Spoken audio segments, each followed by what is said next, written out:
Welcome. Thank you for joining us this afternoon. As our first item of order, we have an adoption of the agenda. We all have a copy of the agenda. Someone's phone. We all have a copy of the agenda at our desk in the pile of stuff. Do I have a motion to approve? All right, motion second. Any other discussion? All in favor? Aye. Okay. The agenda is adopted. The next item is the approval of the April 29th, 2026 meeting minutes that were emailed to us late last week. Has everyone had a chance to review, and do I have a motion to approve? All right, moved in second. Any further discussion? All in favor? Aye. Okay, motion carries.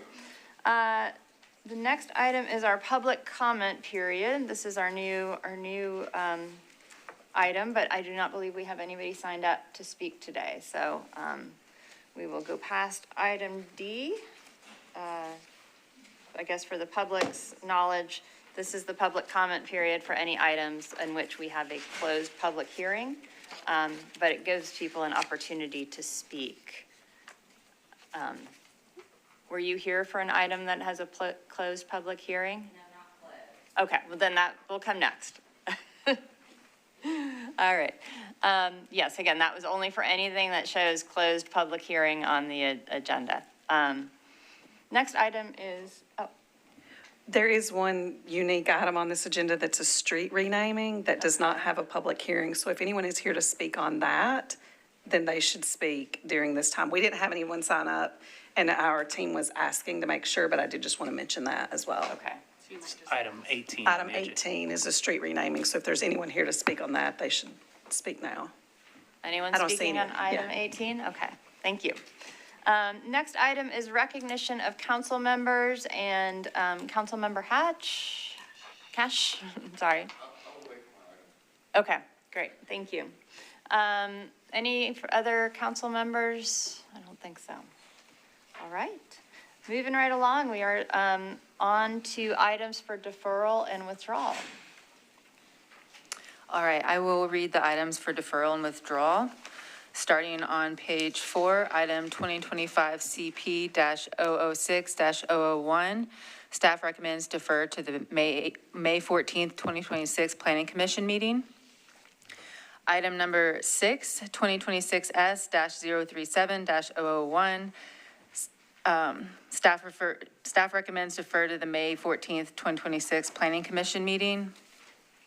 And on page 5, number 10, 2026 NHC-001-001, staff recommends withdrawal.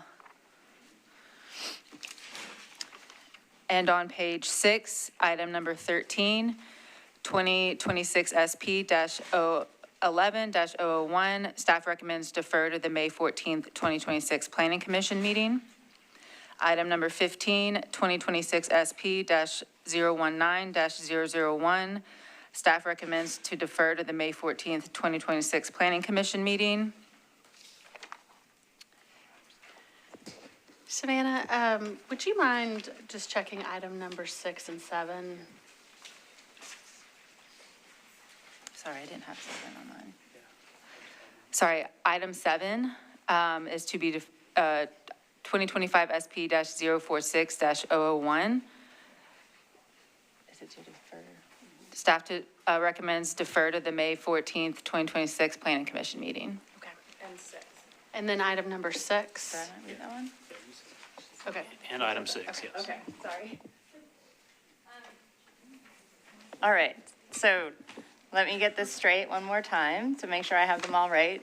The items for deferral and withdrawal tonight are items number 2, items 6, 7, 10, 13, and 15. Is that correct? That is correct. Okay. Commissioners, that is our list of items for deferral withdrawal tonight. Do I have a motion to approve? Okay. Motion moved and seconded. Any further discussion? All in favor? Okay. The items for deferral and withdrawal are adopted.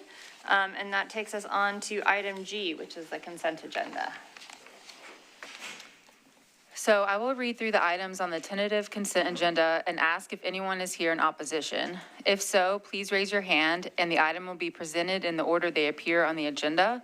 If no one was in opposition of the item, it will be on the consent agenda. Please note that items on the consent agenda will be voted on at a single time. On page 3, item 1 will be presented. On page 4, item 3, 2026Z-006TX-001, daycare uses. Is anyone here in opposition? Item will stay on consent. Item number 4, 2026Z-007TX-001, SP conditions. Is anyone here in opposition? Item will stay on the consent agenda. Number 5, 2026Z009TX-001, home occupations revisions. Is anyone here in opposition? Item will stay on the consent agenda. On page 5, number 7, 2025 okay, sorry, my note's not over here.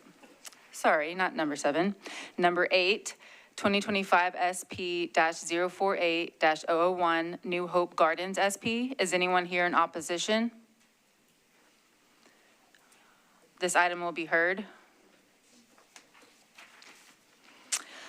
Item 9A, 2026 SP-004-001, Innovation Neighborhood SP. Is anyone here in opposition? This item will be heard. 9B, 2005P-035-001, J. Alexander's PUD cancellation. Is anyone here in opposition? Okay. This item will be heard. On page 6, item 11, 2026Z-004TX-001, DTC Rail Corridor Entitlements. Is anyone here in opposition? All right, item 12, 2023 SP-009-002, Ultra California SP Amendment. Is anyone here in opposition? This item will be heard. Item 14, 2026 SP-017-001, Hamilton Hall. Is anyone here in opposition? This item will be on consent. On page 7, item 16, 2026 S-060-001, 3701 Homeland Drive. Is anyone here in opposition? This item will stay on consent. Item 17, 192-69P-006, Hickory Plaza PUD revision. Is anyone here in opposition? This item will stay on consent. Item 18, 2026 M-001, SR-001, alley number 581 renaming. Is anyone here in opposition? This item will stay on consent. Item 19, 2026 Z-017PR-001. Is anyone here in opposition? This item will stay on consent. Item 20, 2026 Z-025PR-001. Is anyone here in opposition? This item will stay on consent. Item 21, 2026 Z-06PR-001. Is anyone here in opposition? This item will stay on consent.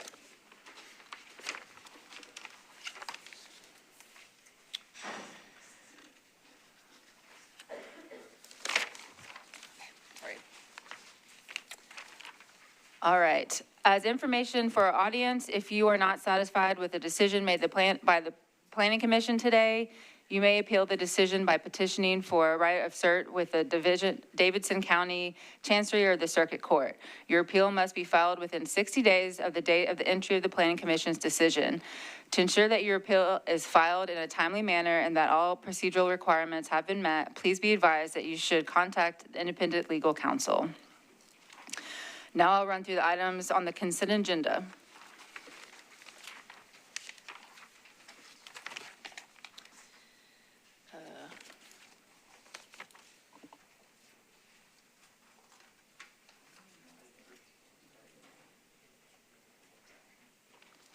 All right, on page 4, item 3, 2026Z-006TX-001. This is a request to amend chapters 17.04, 17.08, 17.16, and 17.20 of the Metropolitan Code of Laws to modify the regulations pertaining to daycare uses. Item 4 is 2026Z-007TX-001, SP conditions. This is a request to amend Chapter 17.40 of the Metropolitan Code to require district council member notice of unforeseeable conditions associated with the approved SP. Item 5, 2026Z-009TX-001, home occupations revisions. A request to amend Title 17 of the Metro Code of Laws to amend the regulations of the home occupations.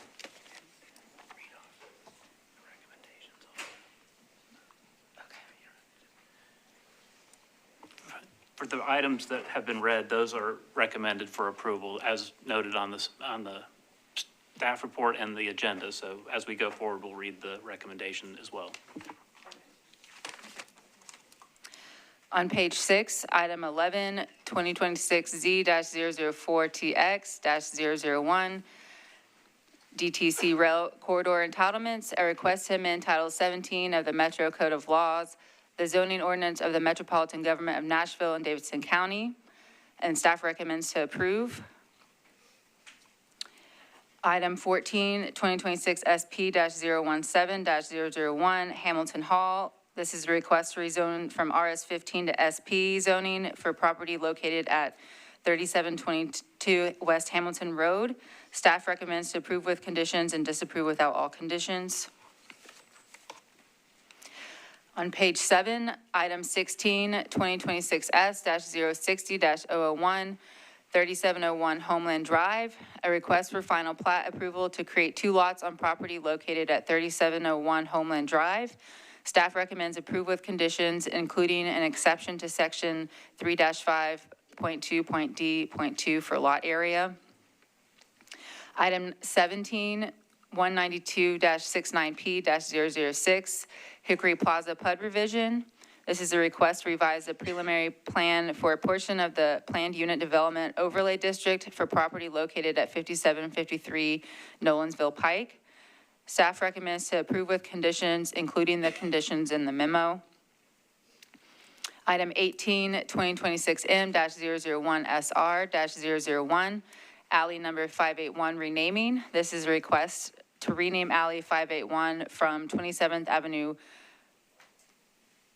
East to the dead end to be renamed the Birdsong Alley.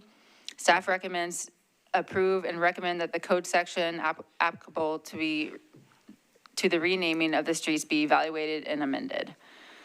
Item 19, 2026Z-017PR-001. This is a request to rezone from RS 7.5 to RAA.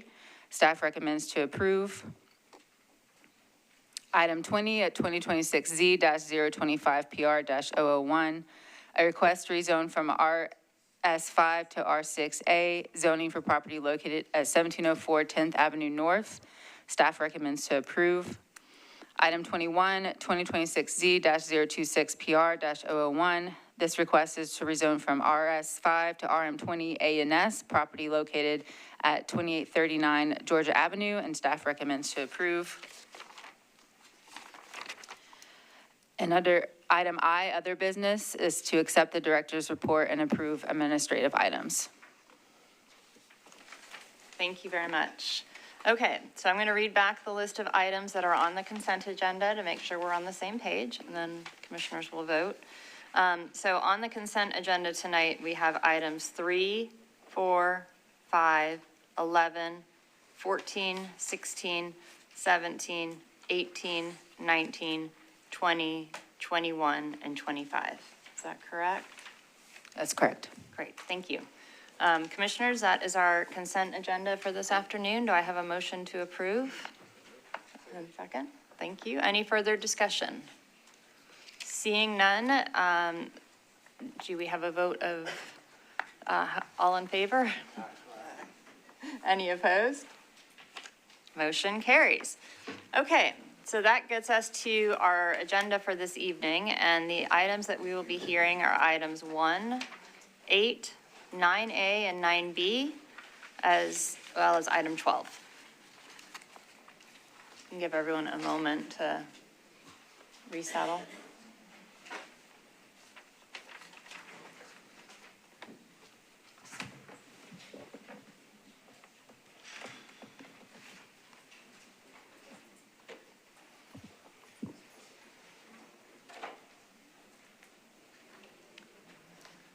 Good afternoon, Commissioners. Greg Claxton. I'll be presenting item 1, recommendation of the capital improvements budget. We'll also be presenting a little bit of background and context on some capacity assessments we're doing around some of the capital programs that are included in the CIB. As a reminder, the capital improvements budget is adopted annually by the Metro Council. Any capital improvement the Metro makes must be included in the CIB. However, inclusion in the CIB does not guarantee funding, so the CIB only lays out what Metro could spend money on. You need a separate action to actually allocate funding. The CIB includes 6 years of projects, but is only binding on the first year because it is readopted every year.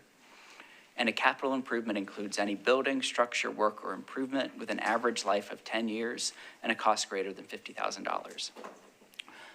The primary sources of funding for capital improvements are general obligation bonds, which are approved by council through a capital spending plan. Most projects in the CIB request GO bond funding. Another large section of projects are funded through revenue bonds, primarily through water services. And then there are some smaller funding sources, 4% funds for sort of fixtures and equipment, enterprise funds or department operating budgets, federal or state funding. And then this year, we're adding a new source of funding, special revenue funds. These are funds that are collected from a particular revenue source to be used for a particular set of projects. In this case, projects funded through Choose How You Move are identified as special revenue funds. The CIB for FY 2026-27 to FY 2031-32 includes $21.9 billion in requests across nearly 1,500 projects. You can see as we lay those requests out across years, most funding is requested for the current year. In its review, planning staff prepares recommendations within the CIB based on alignment with Nashville Next. We primarily look at the general plan's guiding principles as well as the growth and preservation concept map. And then we've included criteria for assessing projects based on those guiding principles that get into a little bit more detail. So for example, for the guiding principle expand accessibility, we'll be looking at whether projects provide sidewalks, transit, bikeways, or improvements to the major or local road network. For foster strong communities, we'll be looking at things that provide direct services, some health benefit, or improve community aesthetics in some way. All of this feeds into a planning commission recommendation that we report for each project. This is one of 3 ways that project priorities are identified in the CIB. One is the planning commission recommendation. A second is department's own priorities, which use a coding scheme to identify kind of how high on their priority list it is. And then council also goes through a process from October to about February each year to establish their priorities. So all of that is kind of included in one compact place within the CIB. The Planning Commission recommendations are given a letter code. Some projects are marked as A, recommended as planned. For the last couple of years, because of time constraints, these are primarily projects that already have funding. So for example, the Choose How You Move program is funded, Metro Water's revenue bonds are approved, 1% for art is sort of previously funded. So those are recommended as planned. Then the second category, which covers most of the CIB, is recommend as planned if funding is available. That is, there's not an issue that we've been able to identify that would recommend against pursuing it, just recognizing that there is a very large amount of funding that's requested in here. Some projects are recommended for further work. This is usually where there is some gap in understanding, primarily on council requests, but where there's some gap in understanding about the project between the council member and departments. So we recommend that they continue to discuss. Some projects are identified as outside the scope of the general plan and are not assessed. These are primarily IT projects, general hospital projects, a few other things that are just kind of outside of the scope of what the Planning Commission addresses. And then last, we occasionally mark projects as not conforming to the general plan in some specific way and recommend against funding until the project and the plan are brought into alignment. This has not been used for several years, but it is something we've used in the past. As we've worked on the CIB over the last few years, one of the things we've tried to do is make it more comprehensible and more usable, more understandable, mapping where the projects are, trying to show kind of these different ways of prioritizing. One of the things we've done as well is work to organize a lot of scattered disparate projects into these overarching programs. And so you'll see MNPS, for example, has school renovations, school expansions, and district-wide projects. These are taking a lot of individual projects and grouping them together into an overarching program. You can see water services, Department of Transportation, parks, libraries, and so on. These programs account for about 2/3 of the overall requests in the CIB and are also the primary source of funding requests across multiple years. So they're small in number, but they represent an enormous amount of work and recommended needs throughout Metro. And so it's here I want to pause and talk a little bit about some of the capital planning context that that goes into departments' requests. And so some of the context here is that there are several infrastructure systems that are addressed by dedicated funding sources, those revenue bonds, those special revenue sources, separate from the general obligation bonds. These infrastructure systems rely on a mix of capital spending, regulatory requirements, and case-by-case mitigation of development projects to manage the impacts of new growth. Nashville does have some limitations in bridging the gap between these case-by-case mitigations and the rezoning process, the things that you often see in your staff reports, and the systems-level capital investments that the CIB identifies. Development adds to infrastructure demand, but also adds to the tax base, which expands Metro's ability to make infrastructure investments. Last, most of these are rooted in department master plans that have been scaled in some form with some planning horizon to Nashville's overall level of growth. And these plans are typically updated over time, although you'll see, it varies a little bit in how that happens. I'm not going to go through every program or every program that we've looked at in detail, but I do want to highlight three. I want to start with Metro Water. Metro Water Services has an extensive set of projects requested in the CIB. This is one example, 21 WS0021, water distribution projects. This is one of the programs that implements Water's master plan. The CIB includes a number of other projects and programs that address water capacity and sewer capacity. I'm mostly going to talk in terms of water capacity right now. Sewer is similar, just kind of in reverse.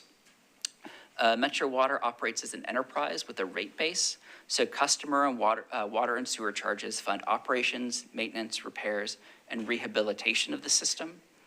In addition, Metro Water charges a capacity fee for new development that connects to the system.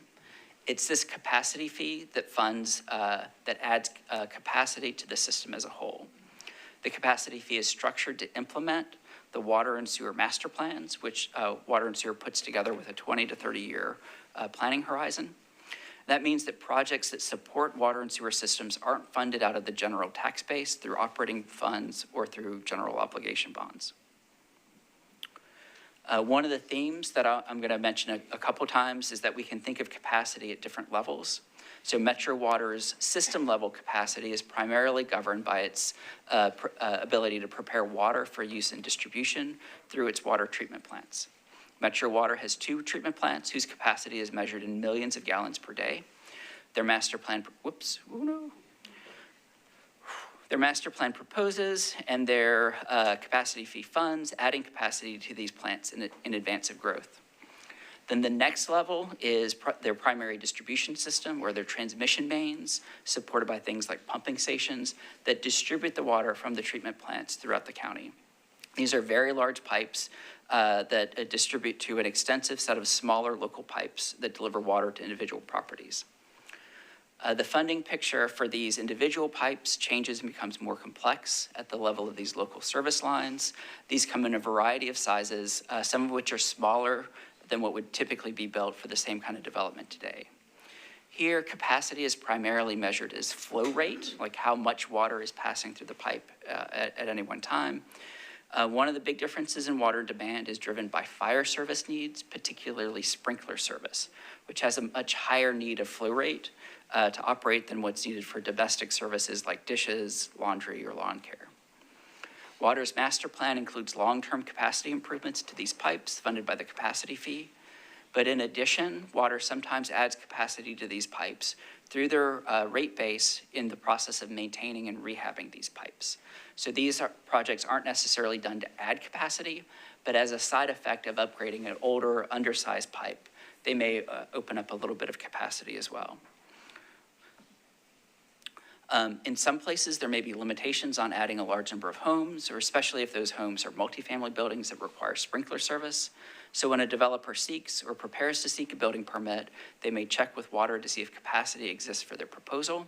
And that's something that Water reviews during the permit process as well. If the capacity doesn't exist, in order to proceed, the developer must pay to upgrade the line to meet their demand. Metro Water can't require them to oversize the pipe to meet the demand from other properties. But once a project is getting underway to do that, Metro Water can contribute to oversize the line to serve additional future growth. Doing this increases the efficiency of Water's use of their funds and helps to reduce service disruptions, as well as how many times we're cutting into the pavement, which has an effect on kind of our capital spending on the pavement side. In summary, Metro Water's current plans and funds maintain the water and sewer system and increase capacity through infrastructure like treatment plants, pumping stations, and water lines. I'm going to shift now to the second system that we're looking at in detail tonight. These are for schools, for new school capacity. Project 18BE0017 collects all of the projects that MNPS identifies for new capacity, such as school additions or new schools. Every year, MNPS prepares a capital budget, which is adopted by the school board and incorporated into the CIB. The capital budget includes an annual update of capacity and utilization, as well as regularly updated condition ratings of their buildings. As part of their capital budget, MNPS also includes requests for whole school renovations and district-wide programs that upgrade different parts of individual schools, like playgrounds or HVAC. By and large, MNPS projects are funded through general obligation bonds, which is to say Metro's general tax revenue. Those staff reports list potential impacts that rezonings may have on school capacities. Development generally only contributes to schools by increasing the tax base. While surrounding counties have the ability to use school impact fees, Davidson County does not meet the state's requirements to institute them. I mentioned a moment ago that zoning staff reports include a section on the potential impact to schools. That is based on data that we get from schools each year, reflecting student generation rates for different attendance zones, as well as the current enrollment level of each zone school.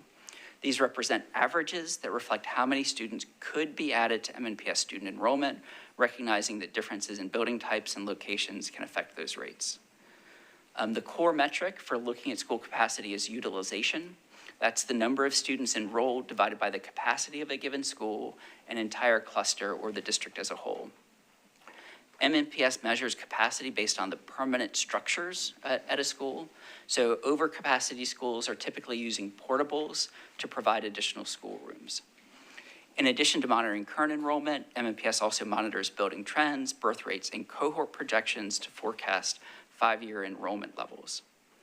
In addition to concerns about schools being over capacity, schools that are under capacity can also make it difficult to appropriately support students.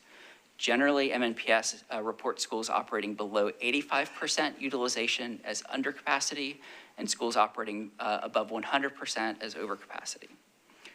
Finally, a further complication is that while MNPS assigns students to schools based on attendance zones, students can also request enrollment in any school with excess capacity. When more students request to attend a school than can attend, MNPS selects students through a lottery system.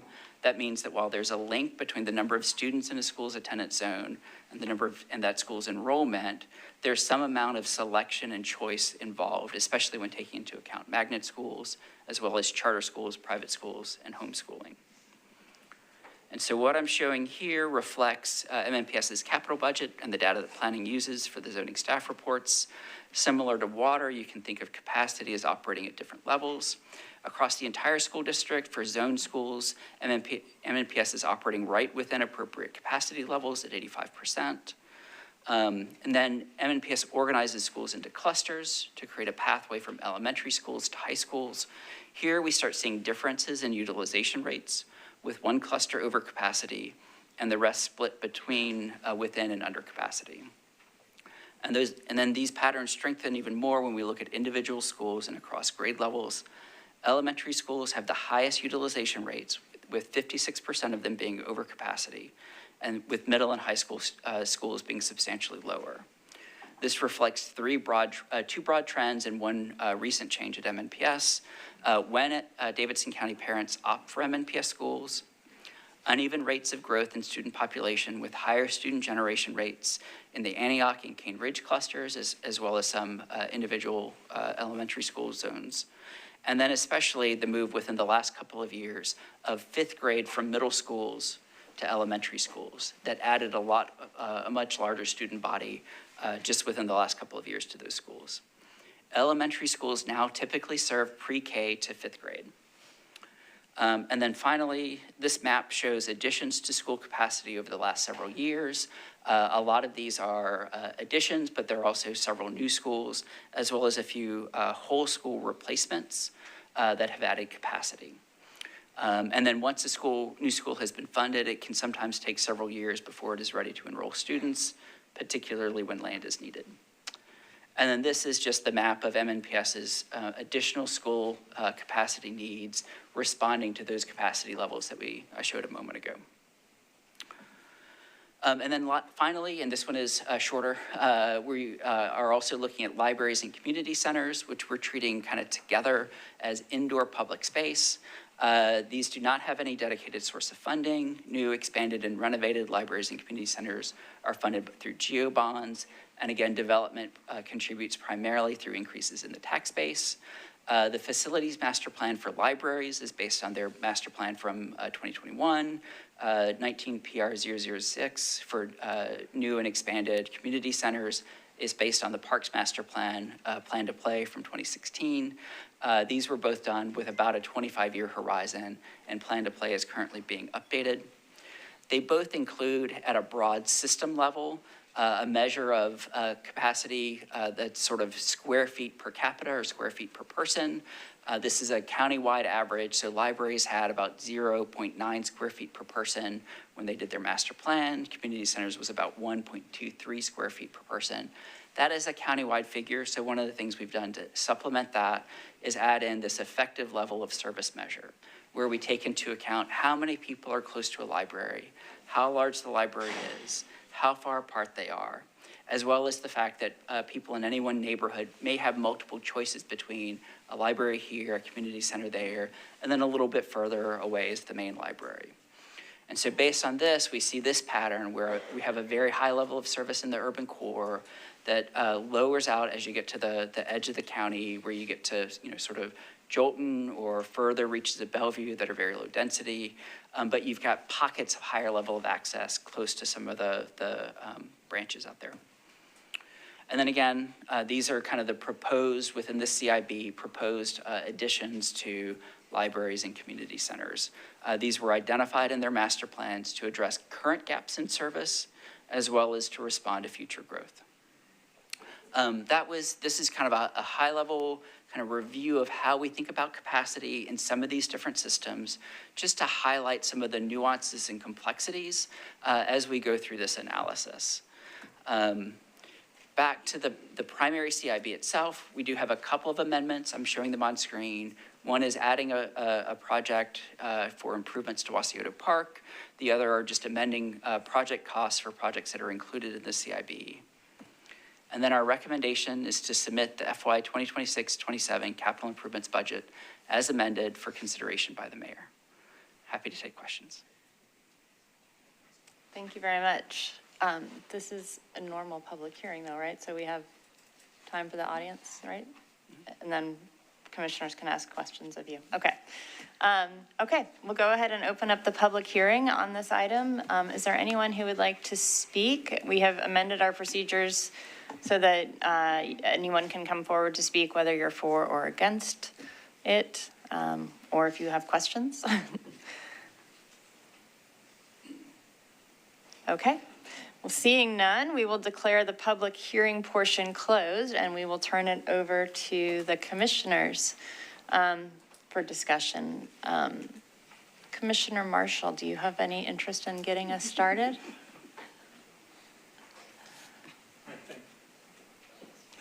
Thank you. Well, first of all, I would like to commend the staff for putting together such a comprehensive report. Looking through it, I think you all have done a great job of assessing the needs for the city.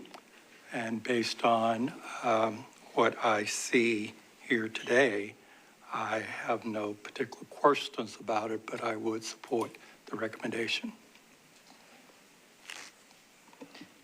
Anyone? Yeah, Commissioner Leslie. Thank you, Madam Chair. I just wanted to ask a question about the utilization rate on the schools. And you said it's at 85%, and that formula is determined by?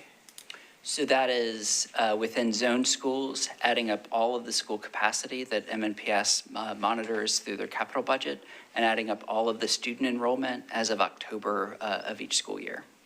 I was just curious, do you know how many schools are presently underutilized? I don't have the number. I only have the percentages that are shown on screen, but I'd be happy to provide that afterwards. No problem. Thank you. Great job. Thanks. Any other questions? Commissioner Henley. Thank you, Chair. And again, great presentation. One question, and you may not know the answer to this one. I noticed and you highlighted this, the inclusion now of special revenue bonds as a category. Is it exclusive to the Choose How You Move at this time? Obviously, if we have future, funding sources, it may go there. But right now, it's currently just limited to that one funding source. That's correct. I believe my understanding from finance is that is an established category of revenue that is sort of recognized throughout the country. We are incorporating here, Choose How You Move is the one that's using it, but it's not to say like the category would only ever be that. Mm-hmm. Any further questions? Well, thank you, Greg. I know this is always a huge undertaking, and when we first started doing this, we all had like hours and hours of questions for you, and just because we don't have hours of questions doesn't mean we don't appreciate all of the work that you put into this, so thank you. Okay, well, with that, we need a motion to proceed. Yes, I would like to make a motion to submit the FY 2026-2027 capital improvement budget as amended for consideration by the mayor. Thank you. Do we have a second? And Lisa. Sure, just before you all vote, I did want to say a few things. First of all, I want to thank Greg and his team for all of the incredibly hard work that goes into putting together this document every year. This is a huge undertaking, and we so appreciate all of the work that he and his team do. This is a good way for us to think about and talk about and platform infrastructure improvements. The CIB is the main way that we get system-level infrastructure improvements across the city. There's really a lot of work that we have to do to understand what development drives as a need from infrastructure versus sort of an overall systems need. And sometimes a system can be like schools, generally operating pretty well and have capacity, but there might be specific areas within the system that need improvement. And so thinking about it from a localized versus a system level is something that we are working to understand. And this is really important for us. And this is a good way for us to begin to platform those things. Another thing when we think about infrastructure generally and development as a part of that solution is that the development space and our land use space generally has become much more litigious over the past few years, as seen with some rulings around our sidewalk ordinance that we had. And so that does make policy making more challenging. And so anything that we can do to unpack those challenges, understand capacity from a systems level versus a localized level, we are working to do that. So this is a really good way to platform it. And so, Greg, thank you. We appreciate it. Thank you. That's really helpful context. Okay, we have a motion and a second. Any other discussion? If not, all in favor say aye. Aye. Any opposed? Motion carries, and thank you again. All right. We are on to item number 8.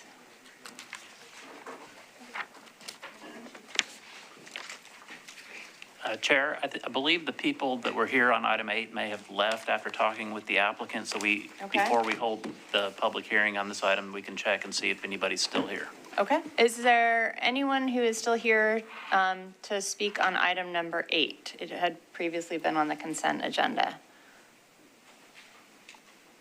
Seeing none, we can entertain a motion from the commissioners to put item 8 back on the consent agenda. So moved. All right, any discussion? All in favor? Aye. All right, we will put item 8 back onto the consent agenda tonight, and we will move on to item 9A and 9B. And a question for you, are these getting heard as two together, or are they Yes. separate? In one public Okay, hearing. in public hearing, okay. Thank you. Right.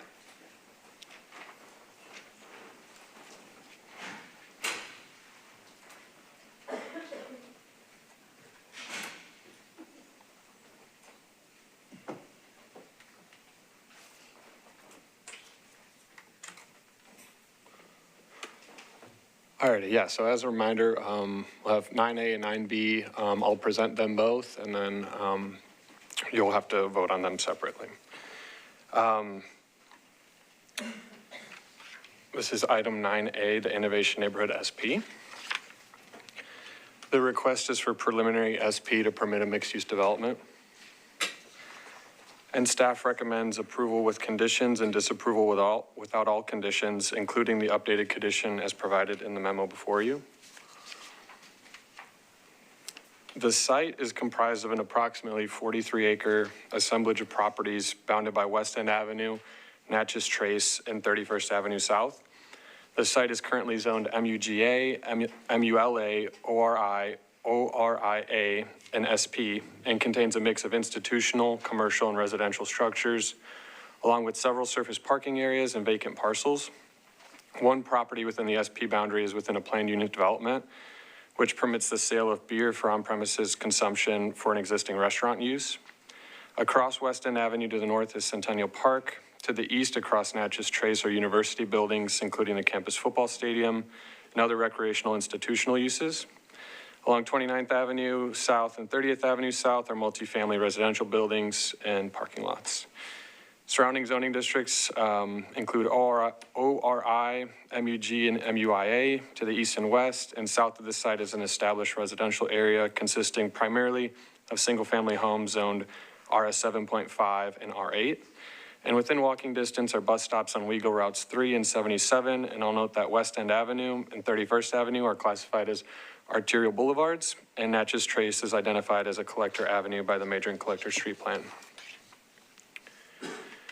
The site is located within the T5 Center mixed-use neighborhood and district major institutional policy areas. T5 Center mixed-use neighborhood is intended to maintain, enhance, and create high-intensity urban mixed-use neighborhoods with a development pattern that contains a diverse mix of residential and non-residential land uses. And district major institutional is intended to maintain, enhance, and create districts where major institutional uses are predominant and where their development and redevelopment occurs in a manner that complements the character of surrounding neighborhoods. The site is also located within 2 special policy areas per the Midtown study, character areas 1 and 4, which provide additional guidance on heights, use, character, and frontage design. The proposed SP is shown on the screen. The plan was originally submitted for the January commission meeting. However, staff and the applicant have reviewed the proposal and held 2 community meetings before arriving at the version before you. The SP provides a regulatory framework for a mixed-use district that includes standards for uses, building heights, tower massing, articulation, open space, and street typologies. The SP divides the site into 5 sub-districts between 31st Avenue South, Natchez Trace, and West End Avenue. The SP proposes uses of the MUI zoning district with a few exceptions, as well as additional uses as detailed in the SP document. On the screen now is the plan's open space network. The plan establishes a minimum of 3 acres of publicly accessible open space, which includes areas for the square envisioned as the site's central gathering place. The meander, a winding pedestrian walkway linking Vanderbilt Place, West End, and the site's internal blocks, as well as other publicly accessible open spaces along the meander. The plan also proposes new street connections, it breaks up the site with a new block pattern, and encourages mid-block crossings, which allow for increased pedestrian permeability of the site. The plan provides height maximums for each individual subdistrict, which are shown on the screen. The tallest height is proposed in Subdistrict E along the northern portion of the site near the intersection of West End Avenue and Natchez Trace. Heights decrease as the plan transitions south toward 31st Avenue South and Blakemore Avenue, adjacent to existing residential areas. And a series of step-back requirements are also applied within the plan in key locations, which include along the central walkway known as the meander, and along 31st Avenue within Subdistrict A.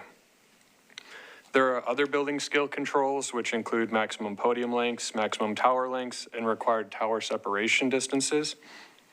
And to assist in delivering a pedestrian-oriented environment, the SP includes supplemental design standards such as active ground floor uses, articulation and glazing requirements, and high-quality building materials.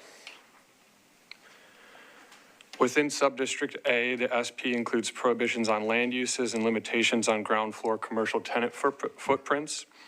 As proposed in the plan, the height in Subdistrict A is 10 stories within 100 feet of 31st Avenue, with an increased permitted height to 12 stories beyond 100 feet. Staff will provide further commentary on the proposed height in this specific subdistrict in our policy analysis. Additionally, in staff's memo, we've included a condition for the Planning Commission to direct staff to study the application of a supplemental policy on the south side of 31st Avenue, which would limit further expansion of institutional uses associated with the university, as well as other commercial and office uses. And if the commission agrees with this condition, the Community Plans Division would review an applicable scope. A multimodal transportation analysis was completed with the plan and reviewed by NDOT. The study evaluated traffic patterns and multimodal facilities at a macro level and made suggestions on infrastructure improvements. With subsequent final SPs, updates to the MMTA may be required per NDOT's conditions. The plan proposes no parking maximums, and parking is permitted to be shared across the site. Within Subdistrict C, parking is required to be below grade. In other subdistricts, when parking is not below grade, any garage exposure to a public right-of-way, access street, open space must be lined with active uses or habitable space. And on all other frontages, such as alleys, structured parking will be required to be screened with architectural cladding. And no unscreened structured parking shall be visible from the public realm. Moving on to our policy analysis. In reviewing the proposed SP against the T5 Center policy, staff finds that several goals are met. As a reminder, subdistricts E, D, and portions of C and B are within the T5 Center mixed-use policy. The policy supports a broad mix of uses at higher intensities with buildings pulled close to the street, pedestrian-friendly design, and multimodal transportation options, which the plan implements. The SP also implements the principles through strategically locating the tallest proposed building heights within this policy area by requiring active frontages, providing standards for an urban form, and laying out an anticipated street network that delivers a block structure expected in T5 Center areas.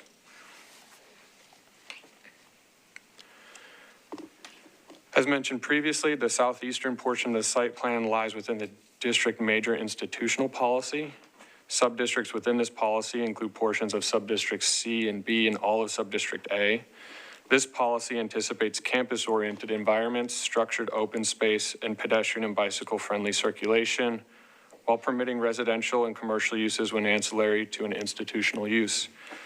When considered as part of the much larger Vanderbilt campus, this development is subordinate to and ancillary to the institution. The plan meets the general character goals through its standards and furthers the main intent of the policy, which is to support institutional uses while allowing for a broad mix of uses that can form an integral link between the surrounding community and campus. As mentioned previously, Subdistrict A, which is located along 31st Avenue South, within this policy area includes additional standards to provide a thoughtful transition along the policy edge. Overall, the proposal steps down height and intensity across the site as proximity to the surrounding residential neighborhood increases. The SP aligns with the general guidance of Character Area 1 of the Midtown study by locating taller building heights in subdistricts C, D, and E along and close to West End Avenue. Character Area 4 of the Midtown study generally supports mixed-use development with heights of around 12 stories, and staff finds that the requirements for tower separation as well as footprint limits helps to limit the effects of the 20 to 25-story heights that are possible in this area. And the provision of open space in the form of the meander and the square located within this character area also act as anchors and enhancements to the public realm.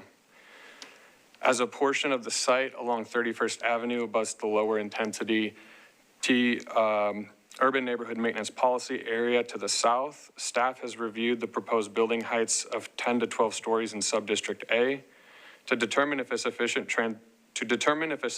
transition between the two policies is met. There are many ways to consider what could be appropriate heights in this location, including street widths, pedestrian improvements in the existing development pattern.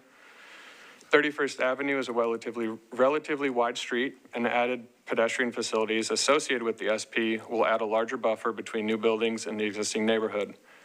However, the structures along and south of 31st Avenue currently range in height from 1 to 3 stories.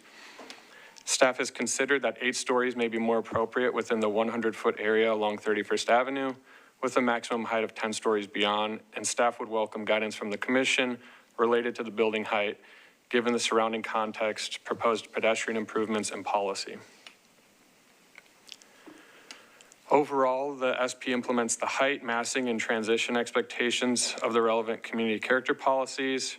It provides street connections and multimodal improvements consistent with the MCSP and Midtown study. It delivers an accessible and functional open space network anchored by the square and the meander, and it establishes a flexible but detailed framework for a mixed-use environment.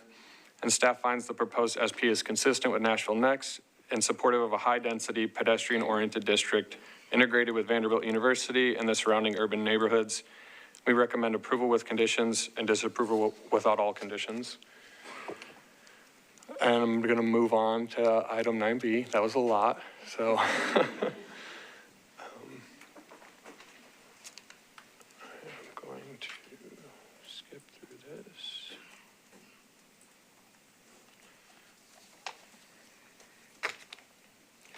All right, this is item 9B, the J. Alexander's PUD cancellation.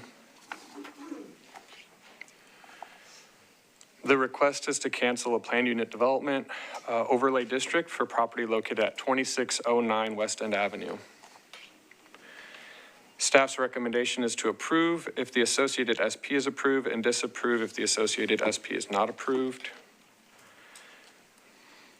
The subject property is located along West End Avenue, just west of the intersection with Natchez Trace. The property is within a planned unit development and has been zoned MUGA since 2012.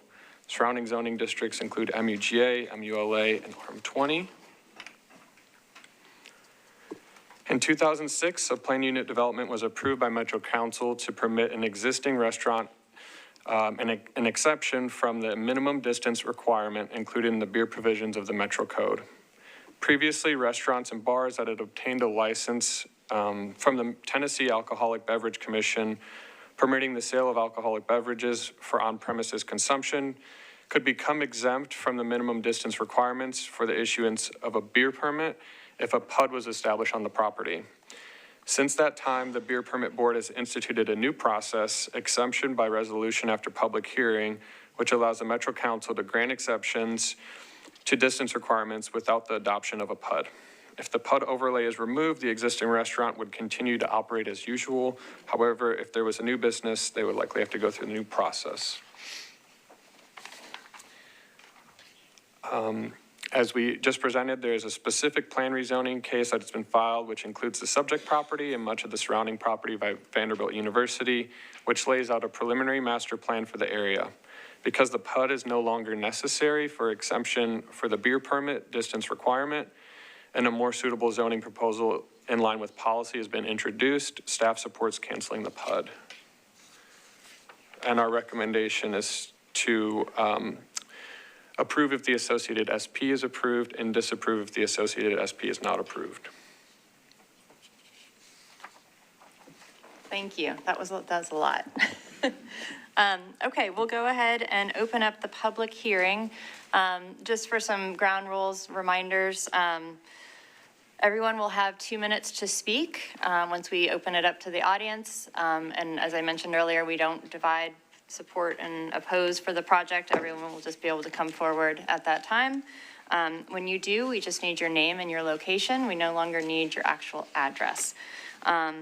But for the applicant, you will have 8 minutes for your presentation, including the entire applicant team, and you will be welcome to hold 2 minutes for rebuttal. So I welcome the applicant team to come forward. Thank you, Commissioners. My name is Evan Cathy. I'm with Vanderbilt University's Government and Community Relations Division. And I am, my team was the team that has conducted the public engagement process for this proposal. So what we have before you today is a proposal for an innovation neighborhood, otherwise known as an innovation district. If you're familiar, a good comparison would be King's Cross in London or Kendall Square in Boston. But what we're envisioning here is an anchor for innovation in Nashville. The vision is our researchers, world-class researchers at Vanderbilt University, are in close proximity to those in this area who are working in startups, the entrepreneurial community, the private sector, and there's a free flow of information and ideas between these two. The proximity is key. That's what makes it special. What makes it work, what we've seen make it work elsewhere, is when it's a highly dynamic, vibrant environment that is walkable, pedestrian-centric, and has a mix of uses. I would say that, we've worked with state leaders on this project. We've talked with local leaders. We think what we have before you is a truly transformational opportunity for the city that will have an incredible economic development, strengthening aspect to it if we're able to move forward. So we see this as something not just for Vanderbilt University, but something for the city and for the region.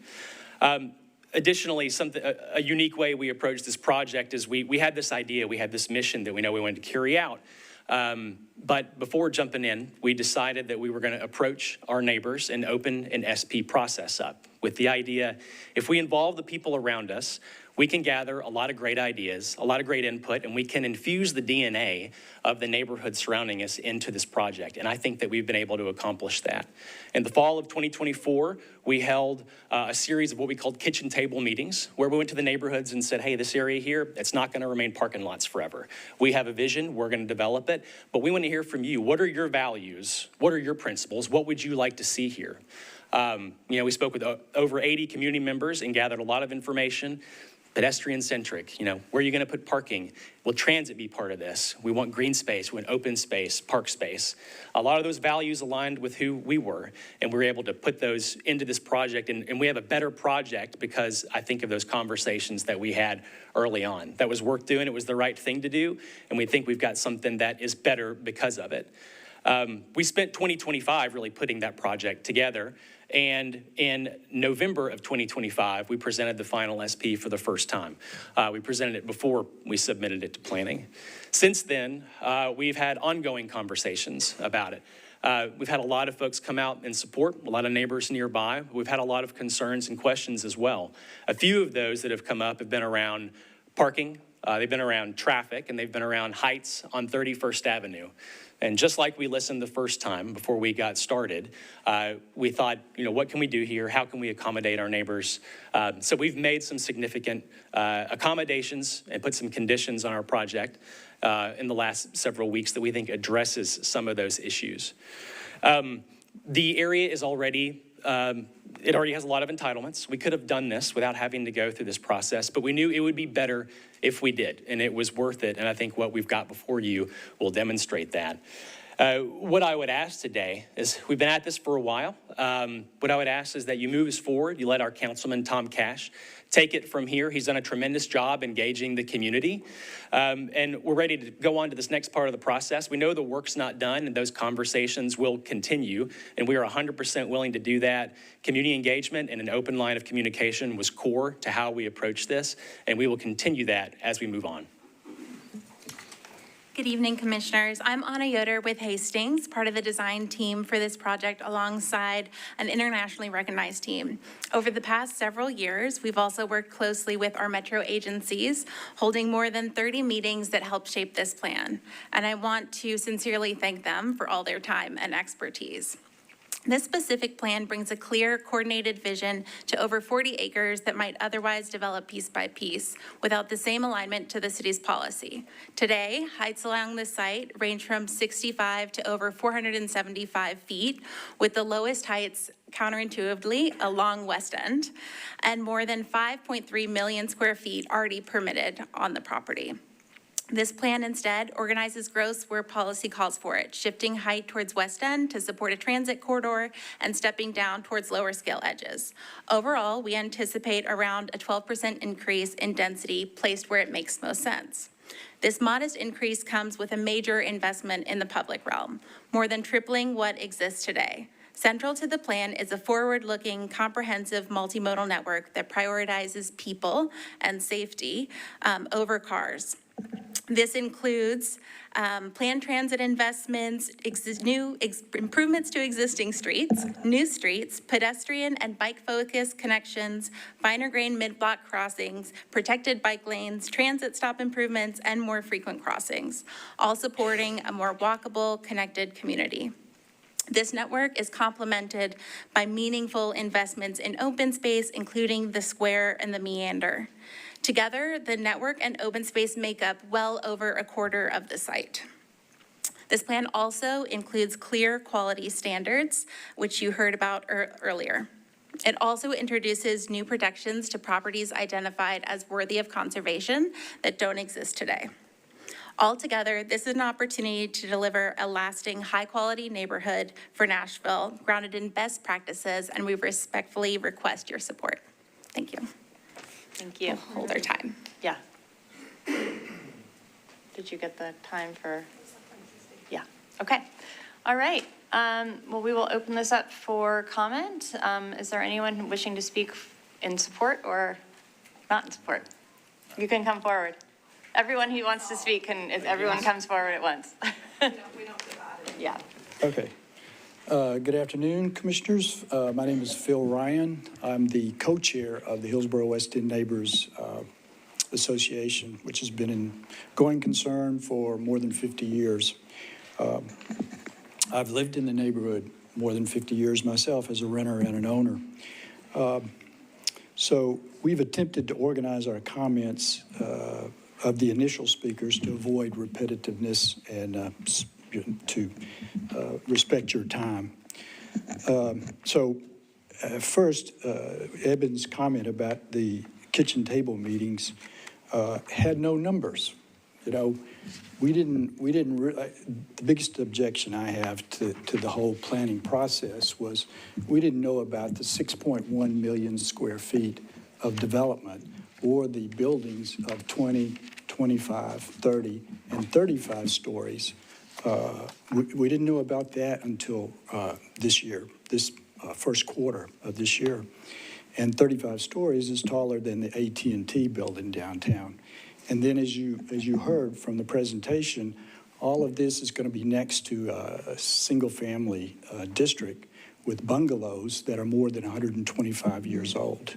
So we would like to work with, we don't think it's ready for council yet. We would like to work with the staff and pursue more deeply how the enormity of this 6.1 million square feet can live with a neighborhood of our type. We want to talk about that more deeply. Finally, I would say staff comments were put out last Friday, as was a letter from VU 3 working days ago. Not nearly enough time to absorb that information. So we love Vanderbilt. We'd like to go to council with Vanderbilt. We're not there yet. Thank you. Thank you. Good afternoon. She'll start the clock as soon as you start. Yeah, there you go. Hello, my name is Lee Vinson, and I've lived in the Hillsborough West End neighborhood since I arrived in Nashville 11 years ago. In the past 9 years, we've made our home on Westwood Avenue, and presently I serve as co-chair of the Hillsborough West End Neighborhood Association. I love vibrant urban neighborhoods like the one Vanderbilt is trying to develop. I also love old historic neighborhoods like the one in which I'm currently privileged to live. And I believe that there's a way for these two things to coexist harmoniously. Based on the current SP and the timeline of this process, however, I do not believe we have yet arrived at an ideal synthesis of Vanderbilt's wants and our neighborhood's needs. While I greatly appreciate the recommendation of an expanded traffic study, which will encompass more of our neighborhood streets, details not yet codified include specific points at which increased traffic volumes and speeds in relation to pedestrian safety issues trigger installation of added traffic calming measures and additional infrastructure for cyclists and walkers. The goal here is to extend Vanderbilt's walkable, bikeable, transit-oriented vision deeper into the surrounding community. My other primary concern is building heights along 31st Avenue in Subdistrict A. 8 and 10-story buildings directly facing 1 to 3-story residential homes is still difficult to palate, especially considering the history of how Vanderbilt came to acquire this property. In terms of scale, a reasonable precedent already exists along Blakemore Avenue and the way that Vanderbilt's southern border buffers its tallest buildings from Fannie Mae Dees Park and Hillsborough Village. The goal here is to continue focusing on a more nuanced transition between Hillsborough West End neighborhood and Vanderbilt's Innovation District.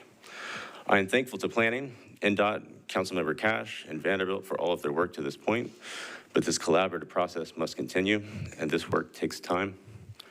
As such, I respectfully request a 2-meeting deferral to allow this process to continue before it moves to the City Council.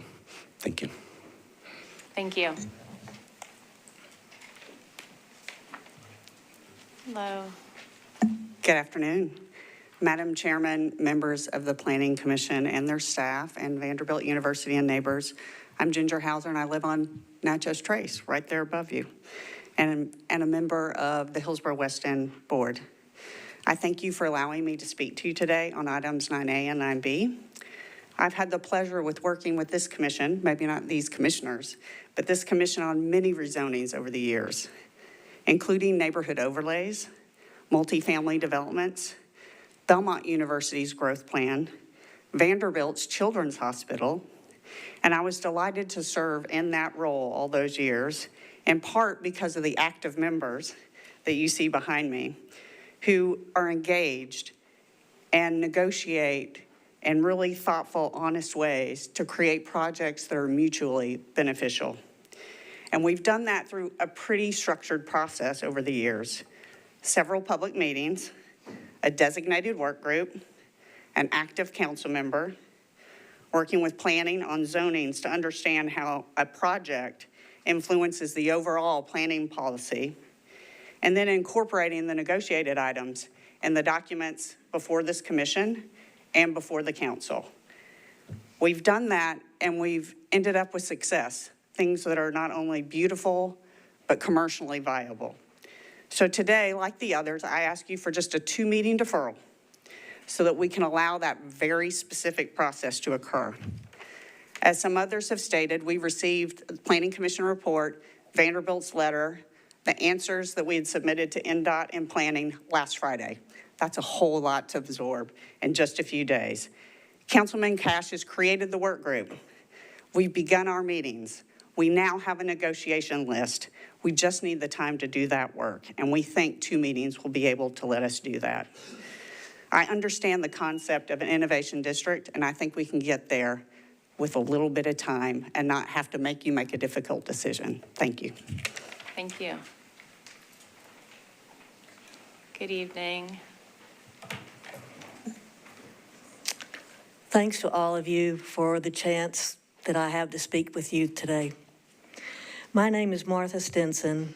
I live in Hillsborough West End and have been a board member of Hillsborough West End Neighborhood Association for more than 15 years. Our neighborhood has enjoyed a nice partnership with Vanderbilt, for which we are really, truly grateful. And it's not that I come to you being against the Innovation District concept, not at all. It's a remarkable investment opportunity, bringing density for housing and transit, It's just that I have so many questions. For months, we sat around kitchen tables dreaming up ideas with Vandy folks for this project.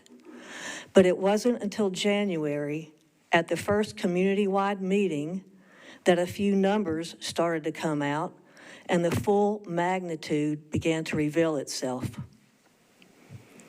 We then tried to grasp the enormity of 6 million square feet at our doorstep. That's twice the size of the Oracle project, yet it will occur on half the amount of land. We have tried to absorb the idea of 650-foot towers nearby.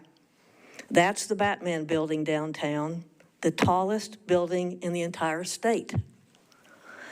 I must ask you, is this really necessary to achieve the stated goals in this context, in this place, on the farthest edge of Midtown, next to bungalows? Are we meaning to start a new downtown? Or can a highly dynamic environment be accomplished with more appropriate building heights? Can a desirable increase in density still occur? Let's find out.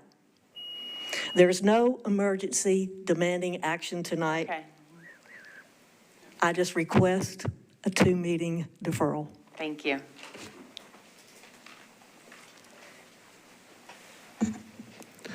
Good evening. Thank you. My name is Jim Delanis.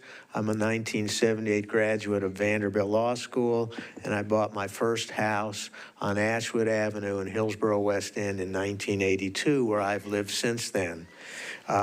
I join my colleagues in asking for a deferral. I think it's reasonable. Mr. Cash, Councilman Cash, and the neighborhood have acted responsibly in the past in working with Vanderbilt, and they've worked issues out before. There's no reason to think that that couldn't happen here. My own particular issue is that as I look through these plans that we just got a few days ago, it doesn't seem to address a major impact that this development will have on the neighborhood, and that's the parking issue in a specific way. I know you will look through this and you will see the word parking, but you will nowhere see where they say, okay, how many people are going to be coming to this development and how many parking spaces are we going to have? And that's particularly important here because this is neighborhood land that was appropriated in the late 60s and early 70s. We were told then that it was going to be dormitory and student space. Instead, because Vanderbilt had a parking problem, it was turned into a vast parking lot, which serves the hospital, serves the baseball stadium, it serves the football stadium, it serves the employees. And yet, I wrote an email months ago asking these very issues. Specifically, how much parking are you going to have here? And specifically, how is this going to affect the neighborhood? And yet, it's a major omission, a glaring omission, in my opinion, because with all these planners involved, you would think Vanderbilt would know this. So the concern I have is, are we offloading a Vanderbilt parking issue onto the neighborhood? Maybe not, but I do think it's appropriate for our people to ask these questions. And that's all we're asking, the opportunity to ask these questions. Thank you. Thank you.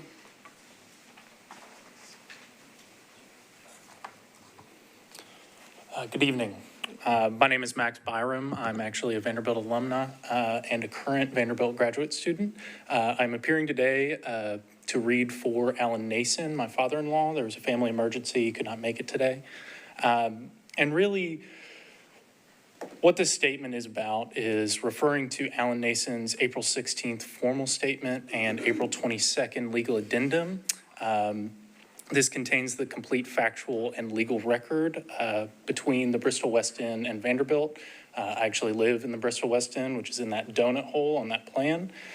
And really, this SP fails on several conditions. It was filed and final operative 6 days before this hearing.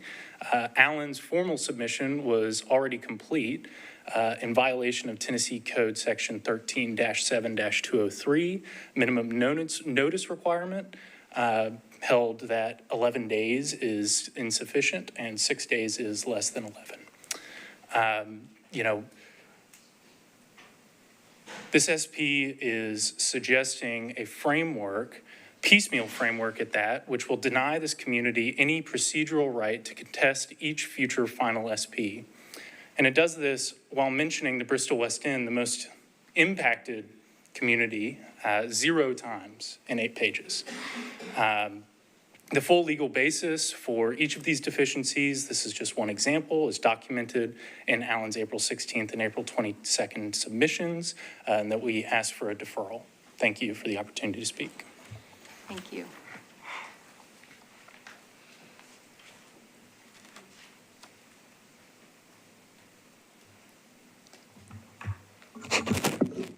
Good afternoon, Commissioners. My name is Megan Seeby, and I am an owner, and my daughter is a resident of Bristol West End, which is a 161-unit, 4-story condominium community that is completely surrounded by Vanderbilt's specific plan application.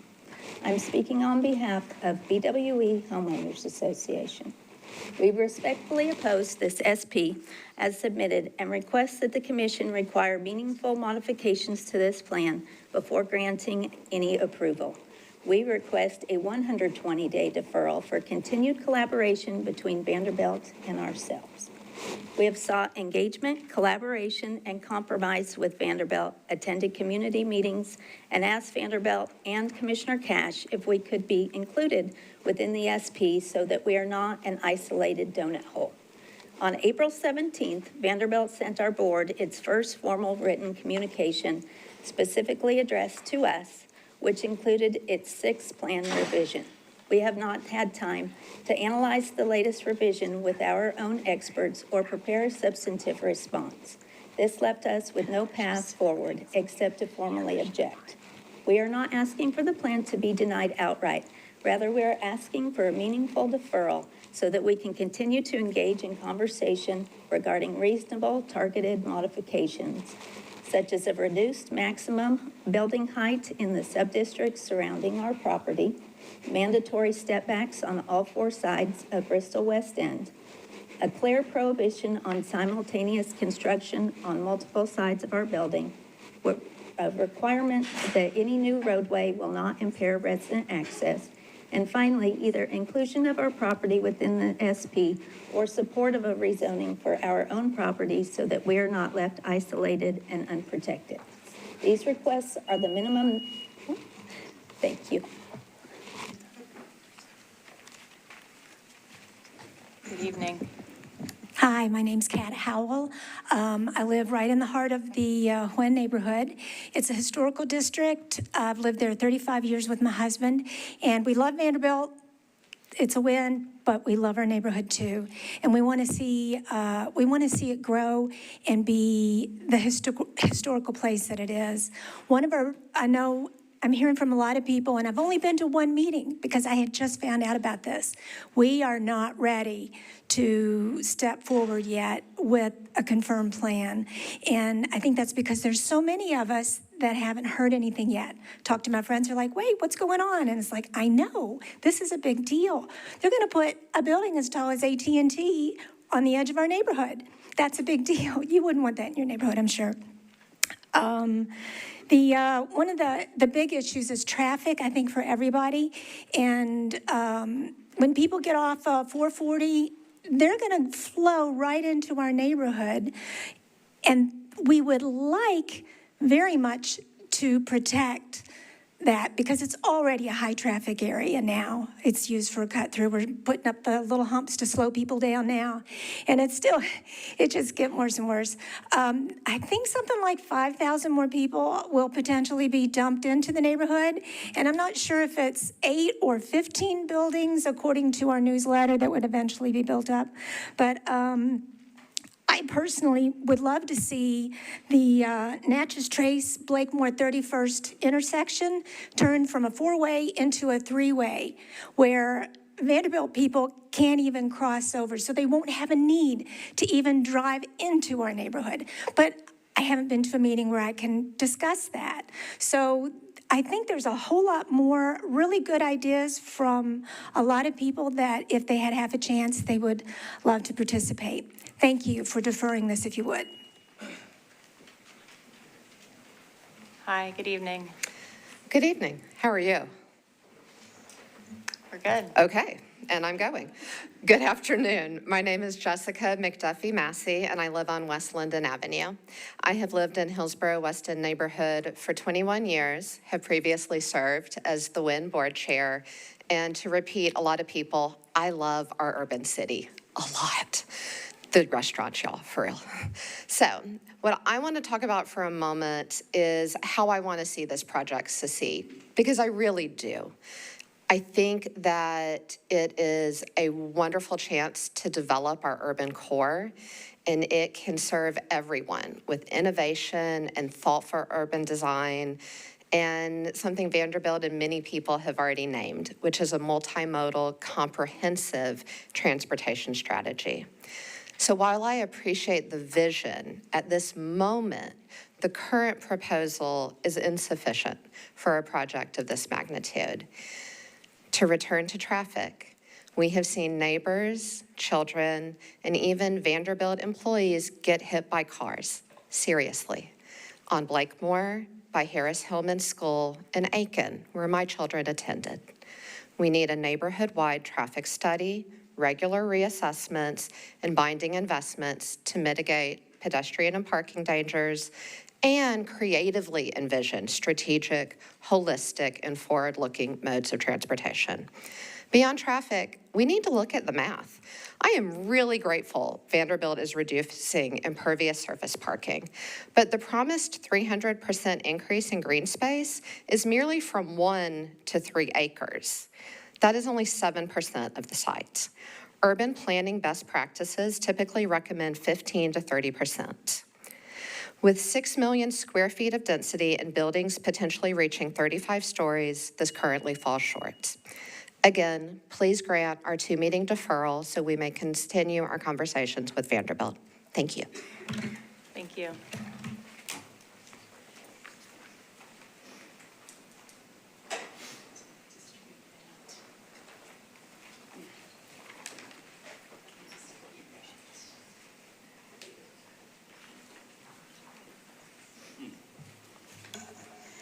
Good evening, Commissioners. I'm Miriam Mims. I live on Blair Boulevard in Hillsborough West End. As a 20-plus year resident of the neighborhood, I've served on its board since 2006 as past co-chair, block captain for Historic Conservation Overlay, and as Commissioner of Beautification and Environment for 15 years. I care deeply for my neighborhood and have devoted countless hours to its preservation and protection. My overriding concern is to preserve and protect our unique, intact, historic neighborhood, which is listed on the National Register of Historic Places, and you can see a little bit of the history about the place we love. HWIN is an asset to Nashville and this project and deserves to be preserved. Taking all this into consideration, I support, in principle, the SP proposal. Why? Because basically 2 options lay before us. Number 1, oppose the proposal and allow the applicant to build by right on 43 acres under current zoning, 40-story skyscrapers literally adjacent to our neighborhood. That dog won't hunt. Number 2, we can support the proposal in principle and continue to collaborate with the applicant. I believe a rising tide floats all boats. This is a great project, an exciting project. I want to be there to see it to fruition. If we continue to collaborate, we will see the best case scenario for all parties concerned, including lower 8-foot heights and increased setbacks adjacent to us, appropriate massing, real-time construction communications, off-site parking, etc. Therefore, I am heartened by the collaboration, and I look to you to codify good faith concessions, accommodations, and community benefits offered by the applicant in passage of this proposal, and I thank you. Thank you. I'll get those later. Hi, I'm good Dawn evening. Kirk. I live on Westwood. I came to Nashville in 1977 and graduated from Belmont in 1981. That was a long time ago. I have lived in Hune on Westwood since then. I love my neighborhood. I've always said I loved being around a university because of the diversity. The track used to be open and we could go walk there at night. This is when Chancellor Gee was the chancellor, and meet all kinds of people from different countries. So I've always valued being next to Vanderbilt. This is a little different. I do agree with what my neighbors have said, but I also value birdsong. Robins wake me up every morning, and I don't know if you're familiar with this, but bird strikes against glass is one of the number one killers of songbirds, especially during migration. So I guess what I want to speak for, and I'm not even sure if this is the proper forum, but if there's anything that can be done, well, I know there are things that can be done. Glass is now created that's non-reflective for buildings to diminish bird strikes. Lights can be dimmed during migration time, which is what we're in now. So if there's any way this can be incorporated into your plan, especially, I can't fathom a 30-story building on West End. I went and sat across from the Vanderbilt bookstore this week and counted. It's 14 or 15 stories. The Marriott is about the same. We're talking double that. So I would just ask for whoever's in charge of all the building going on in Nashville, let's also do something to help the wildlife. Thank you. Thank you very much.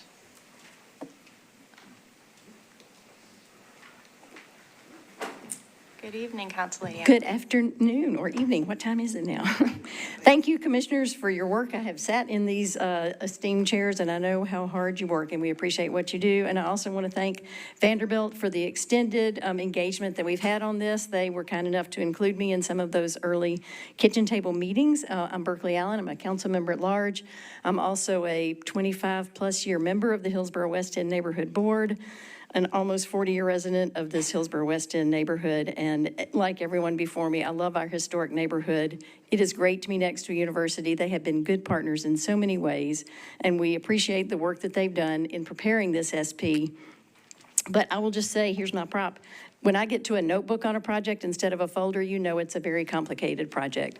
A lot of this information came through Friday when the staff report came out. I'm still digesting it. Many of my constituents here are still digesting it. And so I support the request for a deferral and hope that y'all will take that into consideration. Some of the issues that I've continued to talk about is the height on 31st Avenue. I would note that the ORI that's currently there, if I'm understanding this right, allows 65 feet at the setback, and then there's a 1.5 to 1 sky plane control, whatever slope.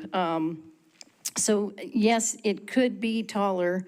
I fully support moving the height to West End, but I would ask planning staff to reconsider the recommendation of 8 stories when what could be there now is much closer to 4. And even if with the sky plane setback, it wouldn't go any higher than 6 stories in that 100 feet there. So that's one of the things. There's some other things that have come up, like the skyline signs. I hope to goodness those would all be oriented away from residential. We don't need to be looking those. Some things have come up about open space. We are grateful that they are including this open space. I haven't been able to find anything inside the SP that specifically talks about trees. There will be trees, which is great. They're increasing the tree canopy.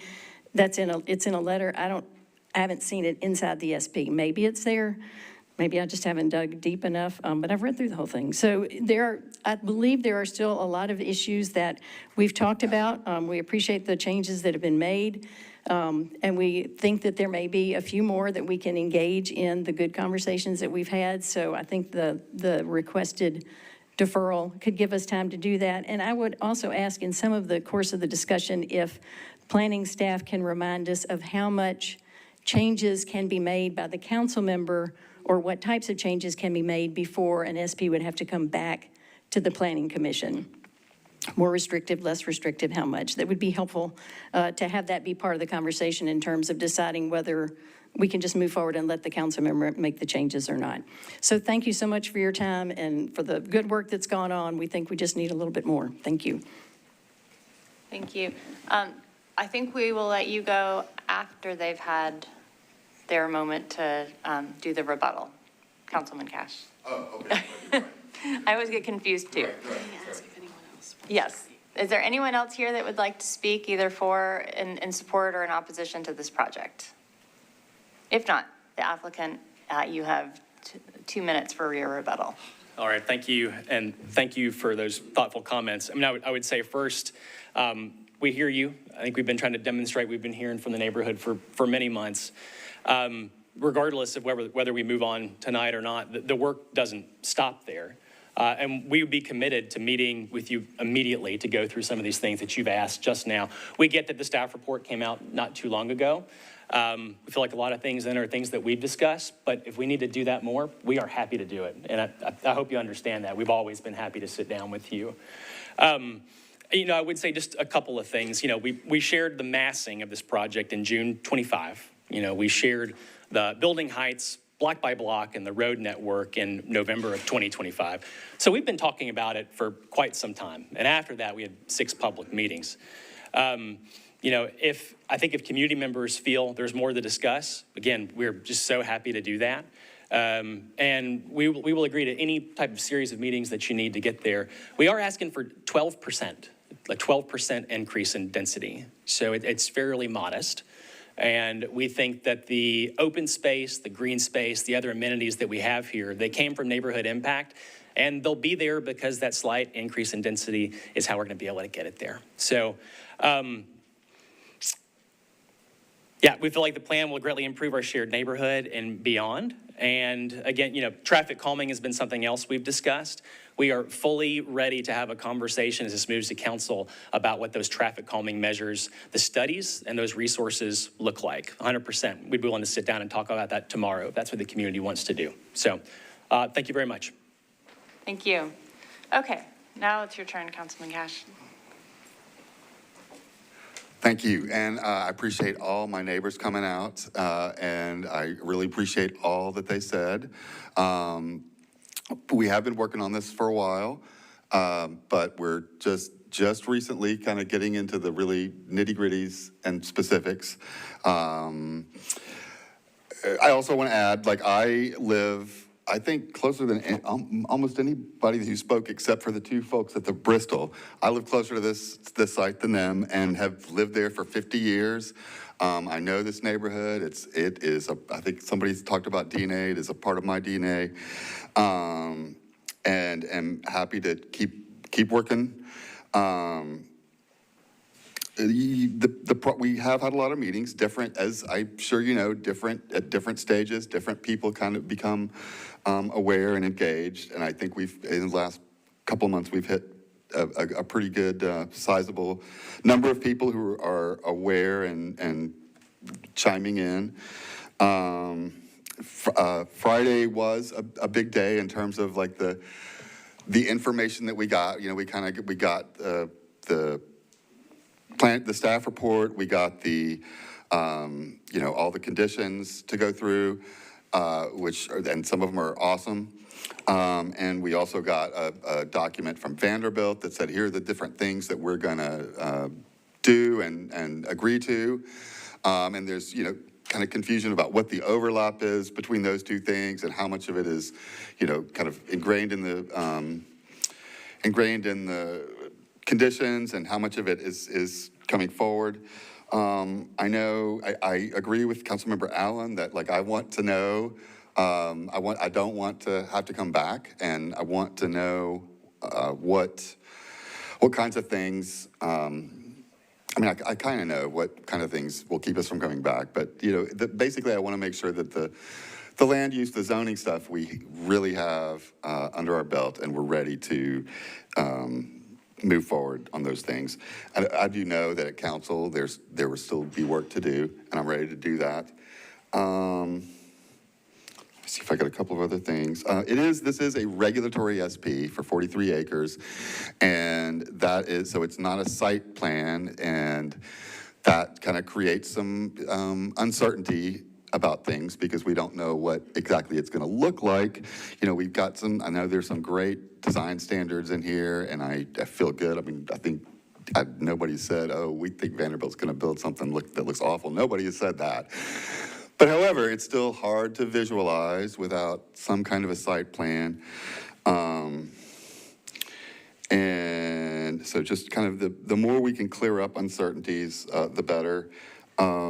I think you were asked in the presentation, commissioners, you were asked to provide some guidance. I think staff was looking to you on a couple of things, especially the issues about 31st and what that looks like and what's appropriate. And I'd like for you to have time to think about that. There, I think, was something in the WIN letter that came to you that asked about policy. And I have been working with the Bristol. The Bristol, if it wasn't clear, is like a 4-story apartment building that is in the middle of this 43 acres. And they have some concerns that are different from the folks that are in the neighborhood, in the Hillsborough West End neighborhood. So I am going to keep working either way, but I think pretty much everybody has asked for a deferral, except Vanderbilt. But they sound open to working with us either way. So I would also ask that you give a 2-meeting deferral. I promise that I will use it well and get a lot of things answered and worked out. Thank you. Thank you very much. All right, with that, I guess we have already closed the public hearing. Open it up for commissioner discussion. And Commissioner Henley, can I call on you to get us started? Sure, Chair. Happy to. There was a great presentation. It was a lot of ground to cover. And I could obviously, as the council member said, understand that the community feels it's a lot of information to digest. So I want to just acknowledge those comments at the beginning of mine. I think a couple of things that stood out to me. I think, we heard a lot about parking and traffic, which we hear a lot about on any large development. And then we also heard a few things that were very specific to heights. And then I think there were some other comments in there. I actually appreciate the comments that were made kind of more from the environment ecosystem perspective, particularly to birds. And obviously there's a lot of conversation I've heard in the community about shadows being cast and things like that.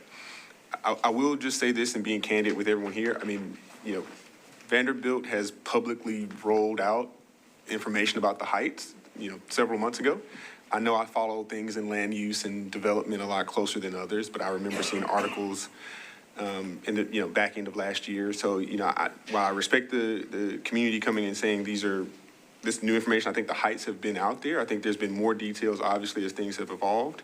And I will say I think there's probably a bit of an explanation to be given about exactly what happens between a preliminary SP and then the multiple stages of a final SP, and the likelihood of many revisions to come. But that being said, I did want to note, I think a lot of the comments that we heard about traffic and parking, and specifically those that were submitted in letter form, I think NDOT's pretty extensive recommendations and conditions are probably the best path to addressing those. I mean, there's a lot of points where there will be requirements to evaluate, reevaluate, and document moving forward, which I think is a lot of what we heard from the community is, as this evolves, it's our neighbor. And I think Vanderbilt wants to be a good neighbor. I think there's some action items in there. I feel there's some good checks and balances that go along with that. I would just say this, I think it's a large project away from our downtown in kind of Nashville sense.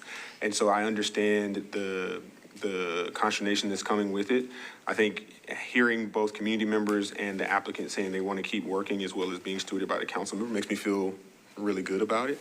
I do think that there's probably just some exposure and education about the multitude of conditions that came. I think it's a pretty healthy amount of conditions specifically from NDOT. So I'll pause there. I want to hear from my fellow commissioners, but those are some of my initial comments. Thank you, Commissioner Henley. Before I open it up to others, I'm sorry, Hannah, I meant to call on you to start in response to the letter that was received from the resident at the Bristol West End and any potential legal concerns with that. Sure, there was a letter there were two letters that were sent outlining some procedural and legal concerns. I've reviewed both letters. I do not find any procedural or legal issues. This can proceed tonight if you want. Okay, thank you. Okay, we just wanted to make sure we get that cleared up before we move forward. Other commissioners, Commissioner Leslie. Well, you had me at the birds. You know, I live downtown and I'm a native Nashvilleian, and I too think, when I hear birds, I just get excited. But what I hear is that there's not much opposition. I hear the applicants saying, we want to hear from you, and I hear the constituents say, we want to talk. So I would support a deferral, but I think we have to say why we need a deferral. So I wanted to ask a question about the height, specifically on 31st. And I think you're suggesting that it could be 8 stories? Yeah, so I'm going to go back to, I'll go back to a slide where we're showing all the maximum heights in the sub-districts, just so we can see them all. So kind of like we've been discussing, they sort of shifted a lot of the intensity in the height maximums towards West End, which is different than how the height maximums would apply on the current zoning today. And along 31st specifically in Sub-District A, right now, the way the standard's written in the SP is within the first 100 feet along 31st Avenue of the site's frontage. It's sort of hatched in a light line. It would be a maximum of 10 stories. And then beyond that, within Sub-District A, they could go up to 12. We've talked a lot about height as staff and with the applicant, and we heard from the community through letters and through community meetings that height was a big jump from. We did an analysis of the neighborhood to the south, and the tallest residential building there is 3 stories. So staff posed it, I guess, kind of to the commission to consider, what about an additional reduction in height, going instead of from 10 to 12 to 8 to 10 in that specific sub-district. But can it stay at 3 to, what is it now? Right now, that particular parcel is zoned ORI. So the way the height standard works for that is it utilizes a height control plane, which it has a maximum height at the frontage or at the street setback, and then a slope from that frontage. So as it's a very deep parcel, so as you go deeper in that parcel, you can build a taller building. So it, in theory, can get a pretty tall. I think it's 65 feet at the street setback, and then it can go further. Well, I guess the question I'm asking is that, can it go lower than 8 or 10? I mean, the plan that's in front of us is proposing 10 to 12. The commission can evaluate that, and staff has evaluated that, and we believe that 8 stories could be more appropriate. We were looking for feedback from the commission on that. I mean, the commission can look at the plan and determine a different height that might be appropriate, but at this point, we're recommending that you consider 8 stories or what the plan has in it today, which is 10 to 12 stories, I believe. And Commissioner, one thing, there are a lot of different sort of components to think about when you're thinking about height.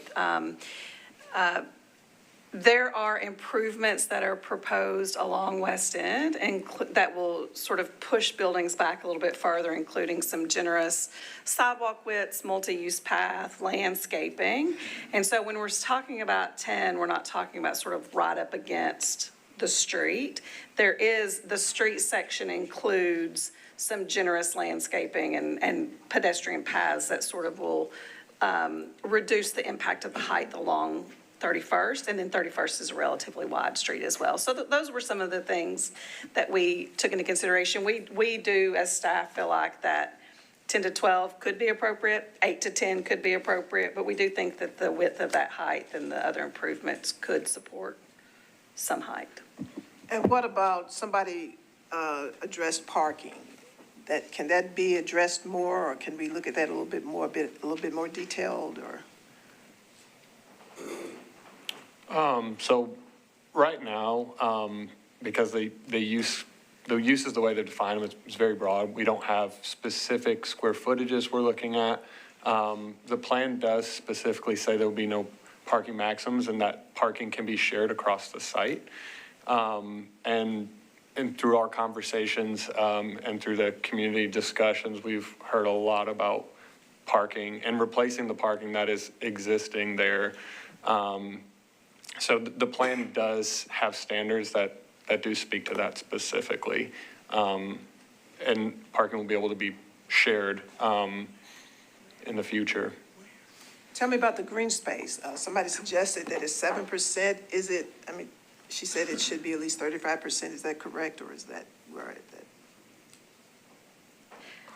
So I don't think that there's any necessary, I don't know of a necessary standard, like a minimum that's required for development. I mean, some of the things that we would take into consideration is that this site is relatively close to a very large public park with Centennial. And so when we're thinking about adding sort of publicly accessible open spaces, some of the things that we might think about are access to parks. And so they're showing this meander that goes through the site, which would be a green sort of pathway through the middle of the site, and then certain areas of publicly accessible open space. But in addition, there will be landscaping requirements. They will have to meet tree density requirements, so trees will be planted throughout the site outside of even those sort of designated publicly accessible open spaces. So if we ask for a deferral, am I correct that we have to ask a reason for the deferral? Or they're just saying they need more time to talk? My advice would be I'd like to hear from the commission either way so that I can, at this point, you're looking at planning feedback and you're sort of giving us and the council sort of your planning views. And so I think I would continue to elevate that, and then it may be that an issue emerges where it becomes plain that that makes sense, and then that would be direction to us, or you may come up with something different as you talk together. Well, I'll be quiet. I'll defer. You started raising some points for discussion, so we can build on that.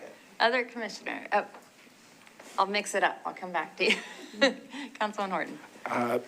Thank you. I had heard some concerns in the public about whether we're really incentivizing multimodal development here and potentially outsized reliance on cars to the detriment of the urban environment. And my understanding is that this parcel located in the UZO would normally be subject to parking maximums where it's not under this SP. We're removing that maximum. I have a question if we have a sense of what that excess parking capacity is that we're allowing that would be built under this, and if there's something unique about this project that would justify that departure from the rules that would otherwise apply.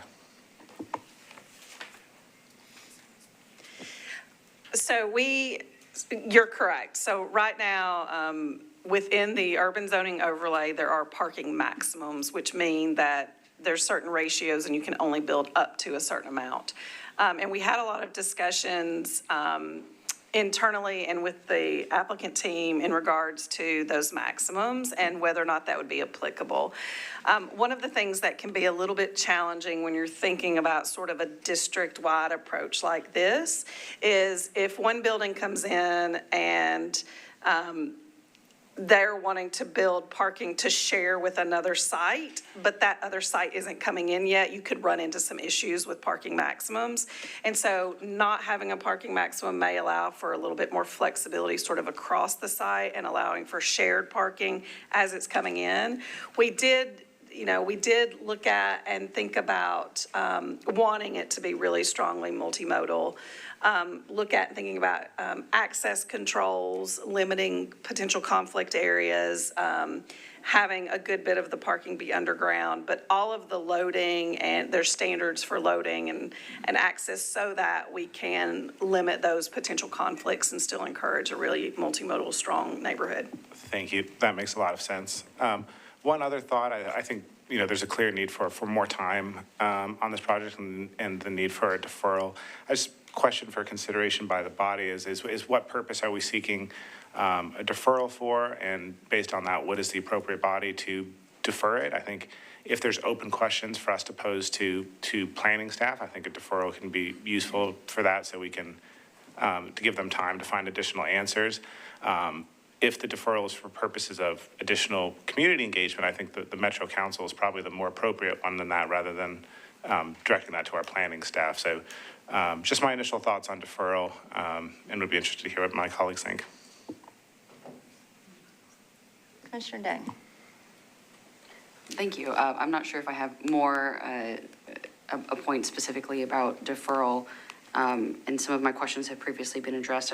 I'd start by saying I really love this idea of a special project for an innovation district to bring in businesses and entrepreneurs that's cohesive with pedestrian space and shared space.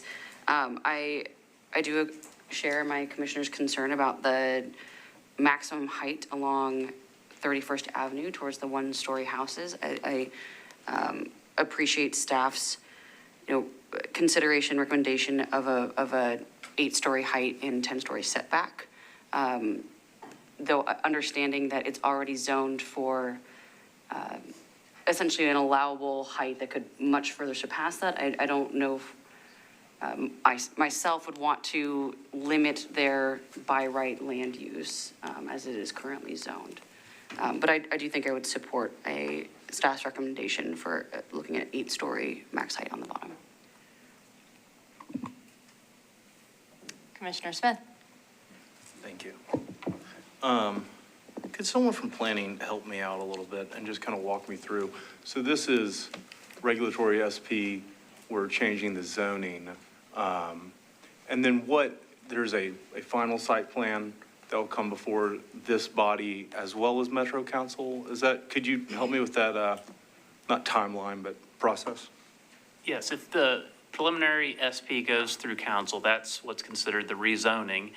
And then the next step would be for the property owner or the developer to come in and submit a final site plan, which typically are reviewed by planning commission staff.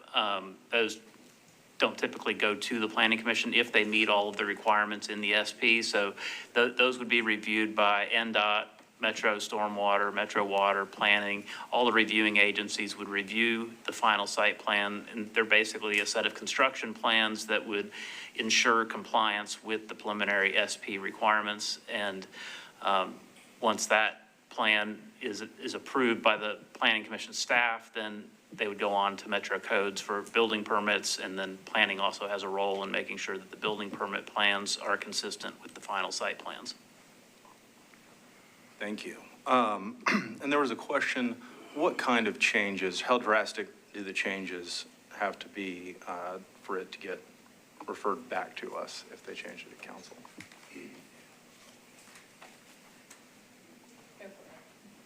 Okay, so there's kind of two standards. There is a council rule specific to SPs, and hang on, I had it up just a second ago, that says that that the planning commission recommendation can be relied on if the SP or amendment is equally restrictive to or more restrictive than the original zoning request. There's also case law in Tennessee that just very generally would put, I guess, additional limitations. So one, if the change would have a detrimental impact on those who would oppose the proposal, or if the commission's recommendation, the planning commission's recommendation would have been altered by the revision, it would have to be re-referred to the planning commission. Thank you, that makes sense. So they'd have to go maybe even higher for that to come back here. Thank you, that's helpful. I often do is try to go back at the very beginning. So I think I could be in favor of staff's recommendation, and I guess just to the audience a little bit, kind of our role here is to look at the planning principles and try to see if these proposals and these rezonings meet the city's goals and stated policies, which are not arbitrary, encompass tens of thousands of man hours and decades of work and planning. This area not only has the land use policies and its associated zonings, but also some more specific midtown overlays or supplemental policies, which, you know, makes me think that this has been very thought out. And this project meets those policies. And I think the SP allows it to be more comprehensive, be more wholly legible, allowing the height to start off smaller, maybe not small, and work towards West End, getting taller, which with the kind of Frankenstein zoning right now is probably not the case if they just went forward with kind of the hodgepodge as it is. I know it's a big change from what is there, which is 0 feet tall. However, you know, from a planning point of view, getting rid of surface parking in T5 urban core is a good thing. And that's kind of what I think we're here to decide on. I'm not hotly against a deferral, but I think I'm going to second Councilman's idea, which is that from a planning perspective, I don't know what changes we would ask for. If we do, we ought to ask for them. But this meets, you know, almost all the stated policies that we have here in the land use designations that are there. I'd be open to slightly lowering 31st, but I'm not even sure I see that as a huge necessity. And I think that the changes that the neighborhood and that Vanderbilt might enter into an agreement are more of a place for the council. I mean, are more political decisions. And I think that it's kind of tough a little bit in having a historic, beautiful neighborhood right in the urban core, and that at some point it's going to be up against the urban core.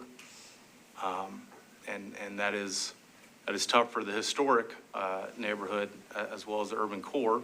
And I think trying to find a good transition policy and different ways of transitioning, sorry for repetition, is important. So I think I could get behind staff's recommendation just because it seems like it meets our policies. I know it's pretty large and it's a pretty large change.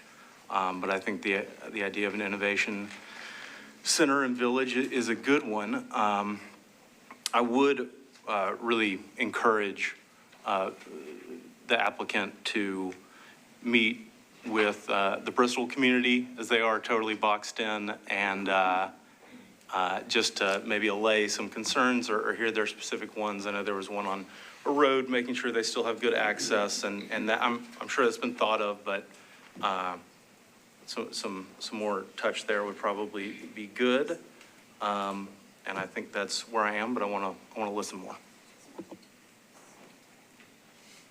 I had a couple questions, just based on some of the things that we heard from the commenters. So something that Council Lady Allen brought up about signage.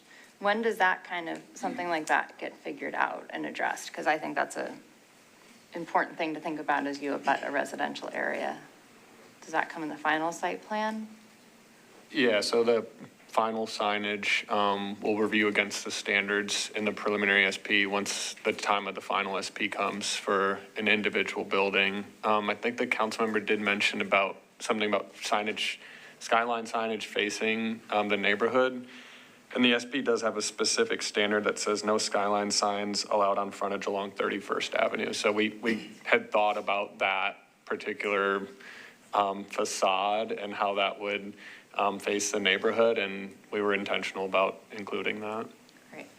And one other question on 31st, you know, maximum or 10 to 12 stories.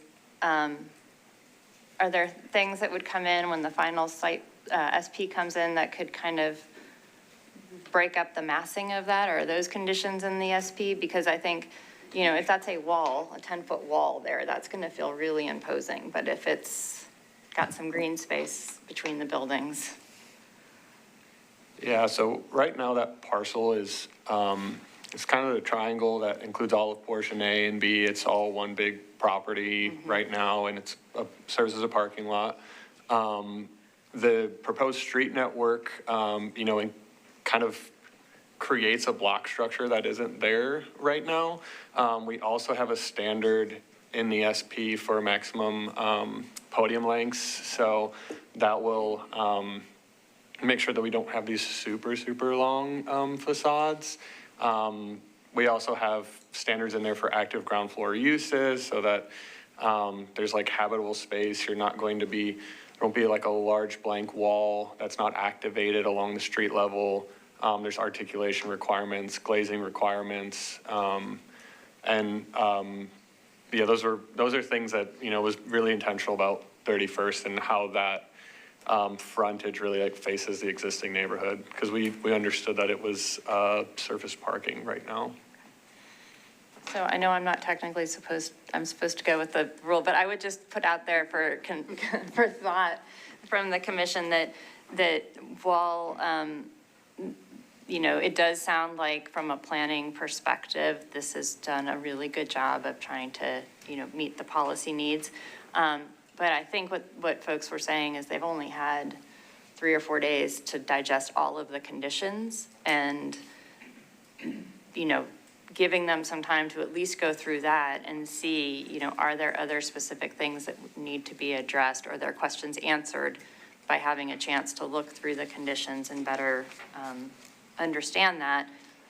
Personally, I would feel better having that happen and having this come back to us before we hand it off to council for a, okay. And then director, I was going to have her address the additional condition that we got at our desk today about the supplemental policy discussion on 31st. So I want to acknowledge the leadership of Councilman Cash, who has invited planning to come to one of his meetings, and NDOT has facilitated a number of meetings and has tried to, throughout this process, highlight for our team areas of concern. And one of the things that I think, I don't want to speak for him, but I think that I heard and our team heard at a community meeting was a fear that institutional uses would slowly creep outside of this area. And so you've got the application in front of you, but what happens if, you know, Vanderbilt or perhaps another institution wanted to do more expansion? And so we've put together language for you to consider to direct staff under number 2, which would require us to do some community planning work. I don't think it requires deep inquiry. This is a pretty straightforward matter where we can provide a supplemental policy, not on this application, but on an adjacent neighborhood, to basically say our intention is for this to remain residential, this adjacent area, and we're intending on not supporting institutional expansion. Understanding that, you know, there are institutional uses in our neighborhoods, and so those happen.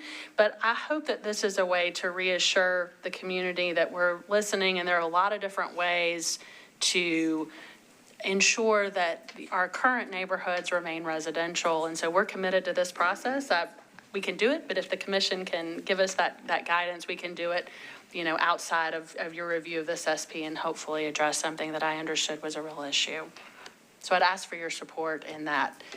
It doesn't need to be directed to the applicant, but it can be done, Lisa, in a separate motion to us? Okay, thank you.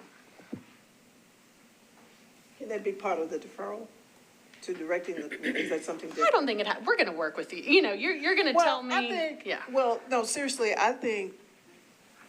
Let me I think clarify. I wouldn't recommend it be part of the deferral. I Okay. think we're going to do the work. It's not a hard, it doesn't require a lot of deep inquiry we've done this in areas near Belmont. And so we can include language that is protective of this neighborhood. And that doesn't need to be part or contingent on anything we're looking at here. But it is a condition of this, right? It would be a separate condition, direction to us outside of your review of I wouldn't want to hold Vanderbilt to doing work addressing the community when we've got the tools to do it. So. Well, I just reiterated, we're going to request a deferral that we must direct the staff to do something in regard to that deferral. I don't think we could just say, and I concur with him, I just can't say, and I agree that you guys should talk more, but I don't think we just could say, let's do a deferral. I think we talked about it before. We have to direct the staff to do something more, and other than just defer. Am I wrong? I need a little more than that. I mean, if you want to, I think. What do you want me to say? Well, we're gonna do this work for the community either way. And we're gonna update the community plan, and we're gonna restrict institutional uses outside of this SP. So that's gonna happen either way. I think if you want to defer, we would hope to get some guidance as to planning issues related to this SP. And I've heard a couple that you would want us to evaluate. Well, for me, my issue is the 31st, the stories. I don't know how to direct or request or anything about that, but I would like to know more about that in regard to the studies, the stories. But let me say this. It meets the policy, right? And so, I mean, other than, if I can give you, and I'm sorry if I'm just babbling, but I'm just trying to articulate to the staff direction as to what we want them to do, other than to recommend approval just for a deferral. And that's my position. Did that make sense? Did I articulate that? Okay, well, that's how I feel. So, I don't know. Any other thoughts on this? Yes, Mr. Henley. Thank you, Chair. As I said earlier, I didn't want to just run on with my comments, but I'm glad that I paused, because a few things that came to mind as I was listening to my fellow commissioners. I think one, I did not want to steal Commissioner Smith's thunder, but again, I think conditions are there for continued collaboration with Metro Historic. And as I mentioned, there were things outside of traffic and height, and, you know, the things that we may typically hear. And so I was pleased to see that there. I think we heard several members that came to speak today, as well as in their letters, address that. And so I'm glad to see that that's there. I think the continued collaboration between planning and Metro Historic is significant. And then obviously when the council member brought this forward, and I think that the answer that Lisa gave was spot on. You know, when I think about the parking component, having worked on both large projects here in the city, but also in other markets, most times we have the community come out and actually demand that there's more parking, because they don't want the spillover into their community to be impacted. And I think, you know, Vanderbilt, with the Innovation District, there will be, you know, many years of rotations and phasing to try to, you know, get that balance correct. But I'd be remiss without saying, I mean, Vanderbilt's a destination already, and, you know, there's hundreds of millions of dollars going into their athletic program. The athletic program has performed very, very well.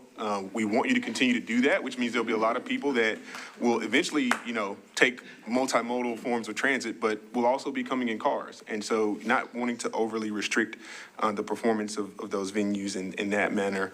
And they'll also be playing host to our new women's athletic club for women's basketball. So I think, you know, there's a lot of things that Vanderbilt are doing in many ways that I want to make sure we commend them on. And I think, you know, sometimes our policy has to look a little bit beyond that context, but I think that was a great point to make by the council member. The last thing I'll say is, you know, we're having these conversations more regularly, and so I wanted to commend the planning staff and Lucy for this updated condition, because I think it's really important. We had a meeting, last meeting, when we had several representatives from the Renwall community, and they highlighted, very similar type of context, parking lots, educational campus, abutting a neighborhood that is 1 and 2 stories. A lot of the concerns about how this development will relate to their community were brought forward. And so I think part of our efforts, and I think continuing to serve the community, is to think through the lens of what we just brought forward. Of, yes, we know the boundaries and the dash lines that are before us, but we clearly understand what the community cares about. It's that spillover and that interconnectedness there. So I think we're on the right path here. I just wanted to say that. And I think, Vanderbilt, this is again meant to be a compliment. We've started to hold a lot of our development community to a much higher standard. Vanderbilt, you are the standard in Nashville. So we're going to hold you to a completely different stratosphere of that again. And I think the community also expects that. So I'm pleased to see the way that things are advancing. I think the council member was spot on.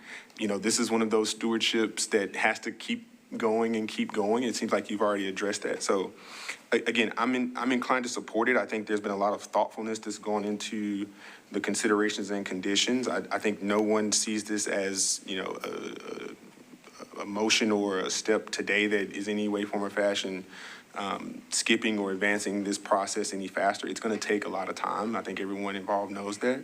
So I'm inclined to support it as it is. I think, it's a large site, it's a large campus, there's a lot of considerations, and there's a lot of community members. I know that the Bristol community had some very specific concerns. I acknowledge those. I think they also mentioned potentially some of the owners there about advancing their own version or being maybe advised on an SP or some type of rezoning as well. I think that's, when we talk about part of this study, I think that may be another group that is significantly impacted by this. So maybe there's a little bit more of or maybe a separate memo or something that we can look at, because I think they are, as I said, right in that donut hole of the SP. You were looking at me, so I don't know if you want me to say, we would be pleased to entertain a separate SP for Bristol. I think I heard that in the commenters' options, and I think that that's very reasonable. There are rules about that in terms of getting signatures. And so once they've done that internal work, if that's something they would want us to entertain, we would absolutely look at all the same contexts that we would consider for any zoning application. So we're happy to meet with them about proposing a new zoning for Bristol. Yeah, no, thank you, Director. I appreciate it. And Chair, I'll conclude my comments there. Councilman Horton. I'm ready to make a motion unless anybody else has anything further. No, I was going to see if there's any further discussion. Okay. Well, I'd like to move to approve or adopt staff recommendation to approve with conditions, including additional planning condition 2, and disapprove without all conditions. That's a proper motion. Second. Any further discussion? No? Commissioner Day? Just one quick question about the height requirement along 31st. Are we sticking with the original 12 to 10? Or? The motion is to go with staff's recommendation, which is at 8 to 10 now, forgive me, 10 to 12 now. So if you want to recommend something a little lower, then we would need to go ahead. I'm sorry, Councilman. A question for staff. Approving with conditions would not preclude the council member from reducing it to 8. Is that correct? Correct. The council member can constrain the height He's still further. free to take Absolutely. into Yes. community input and restrain it. Okay. Yes, and it would not be re-referred to the Planning Commission.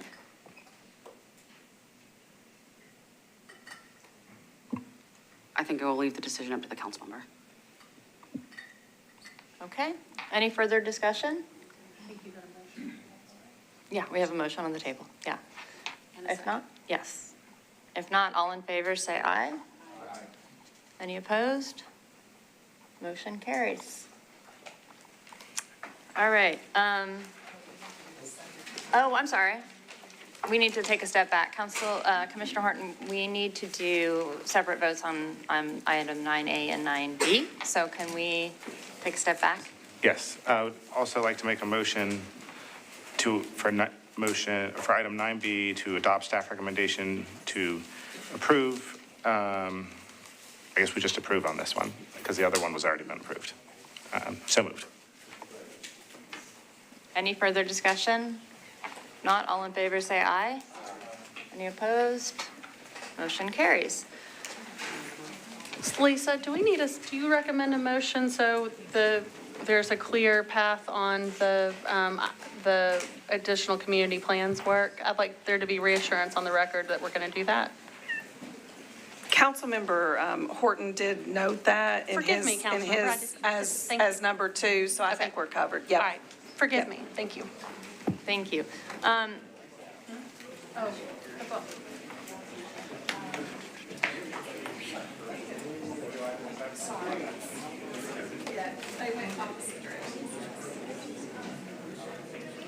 you.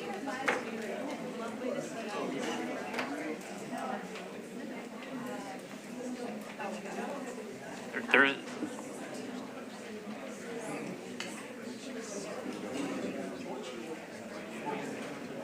Commissioners, why don't we take a short break, just because we have been here for 2.5 hours, and we'll reconvene for the last item.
an adaptive reuse component utilizing the existing industrial buildings for commercial uses.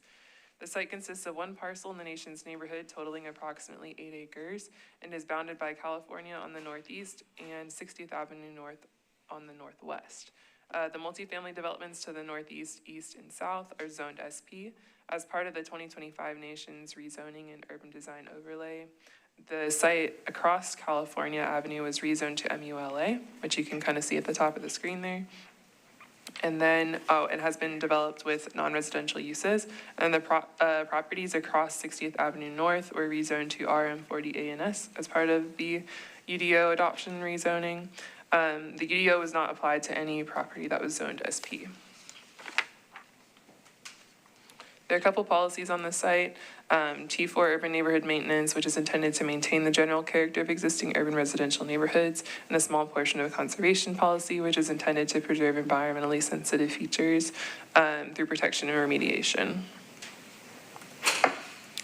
This is the previously approved SP shown here, it permitted a mixed-use development with 300 multifamily units and the adaptive reuse component utilizing the existing industrial buildings, which are kind of to the bottom part of the screen, for commercial uses. The maximum height across the site was 4 stories. The SP amendment proposes 296 multifamily residential units at a density of approximately 36.5 units an acre and a commercial building at the northeast corner with a maximum of 6,000 square feet. There are a total of 6 residential buildings with the max height across the site being 4 stories and 60 feet. Buildings 1 to 4 and 6 are 4 stories, and building 5 at the southern property line is 3 stories. The site is served by private drives and surface parking. As a note, a previous version of this plan included a food truck court component at the northeast corner, and this has been modified to show a commercial building. The commercial building is limited to 6,000 square feet, and elevations depict a 1-story building with a patio. Landscape buffers are present on the southern and eastern property boundaries, and MCSP requirements are shown on California Avenue and 60th Avenue North. The property is within the T4 Urban Neighborhood Maintenance Policy area. Typically, this policy only supports non-residential land uses in limited instances, including with the adaptive reuse of existing structures like the previously approved plan. The existing context of the site and neighborhood is mixed use in character with medium density and multifamily uses in SP zone parcels nearby and limited smaller scale commercial uses like those north of California Avenue and nearby at the intersection of Morrow Road and 60th Avenue North. While the industrial buildings currently on site are proposed to be demolished with this plan, there is a broader pattern in the neighborhood of small-scale commercial, and since the previously approved plan included a commercial component and the surrounding uses include limited commercial, the proposed plan maintains the commercial component. When compared to the broader area, the commercial component is aligned with surrounding existing development and appropriate in scale and massing given the location of the site in the neighborhood. Infill areas such as this are identified in the T4 neighborhood maintenance policy as being suitable for a more diverse mix of housing than similar locations that are interior to a neighborhood.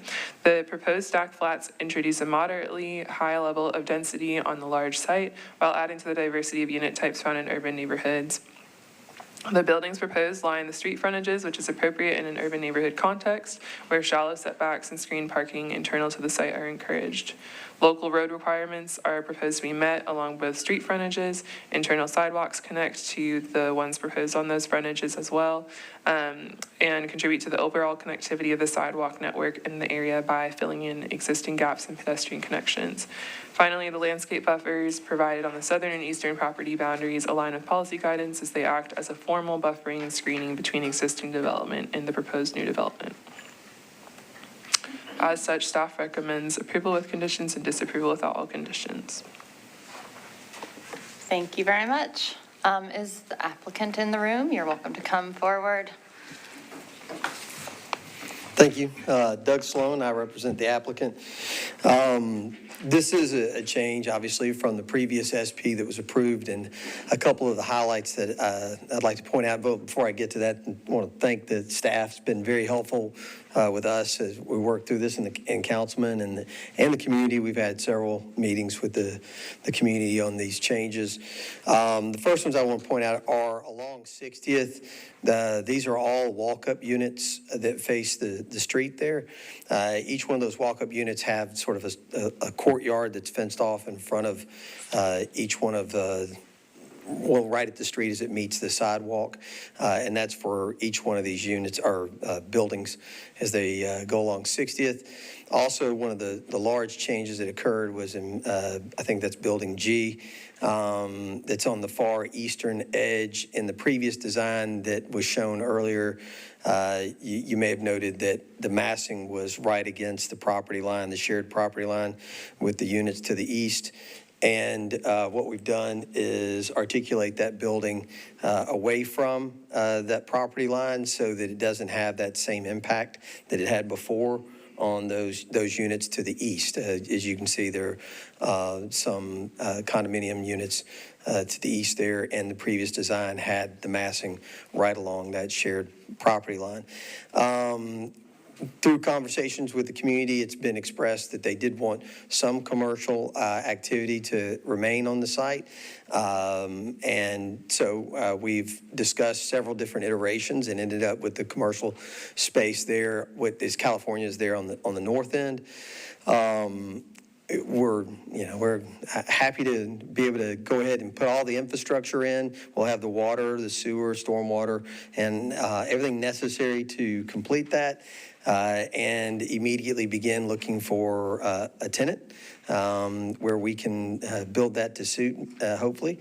And obviously, if it's a bakery, then that's going to look one way. If it's a barber shop or something else, it would look another way. But as soon as we have a tenant, we're happy to be able to build that. But in the interim, we'll make sure that the infrastructure is there to be able to complete it. There are a bunch of other things that I think are improvements. Both designs were going to complete out the sidewalk network over here, which is over 1,000 linear feet of sidewalk, as well as a WeGo bus stop. And bicycle parking, as you know, is all required today for any kind of parking that we have in Nashville. And then we're going to have about 285 new trees that'll be planted. The tree density units are higher in this design than they were in the previous one. I'd like to go ahead and just reserve the 2 minutes for rebuttal and answer any questions that you have. Thank you. All right, thank you. So now we have time for comment, and anyone who is here to speak in support or in opposition to this project, if you could line up. You'll each have 2 minutes, and we just need for you to state your name and location. And again, everyone, opposition and support together. Hey. So I'm actually one of the property owners at 5901 California. My name's Will White. Appreciate y'all's time. Just kind of wanted to be here to support Wood Partners. We've been through a lot with this property. I think there's been a lot of feedback from the neighborhood that's been incorporated into the plan, and I think what we proposed, that they proposed is really something that would be beneficial to the neighborhood. Currently, right now, we had a tenant in there for the past 12 years, great industrial user. They left after a failed plan that we had that had a whole lot more commercial in the plan, and that ultimately failed. Our tenant moved out, and so over the last 8 months, the tenant has not been there. We've been dealing with constant break-ins. There's homeless people's in there when I've tried to show the building to either do inspections or attract a local tenant. There have been people in there who've had to call the cops to come and clear the building. Also have other ownership in the property in the Nations, and really, at the end goal is finding something that's best for this neighborhood, something that fits into the neighborhood, that supports local businesses. And I really think what Wood Partners has done, working with the neighborhood, this new iteration of the plan is something that would be really beneficial, not only to this specific site, but to the entire neighborhood. So would like to express my support for Wood Partners plans. Thank you. Thank you very much. Hello.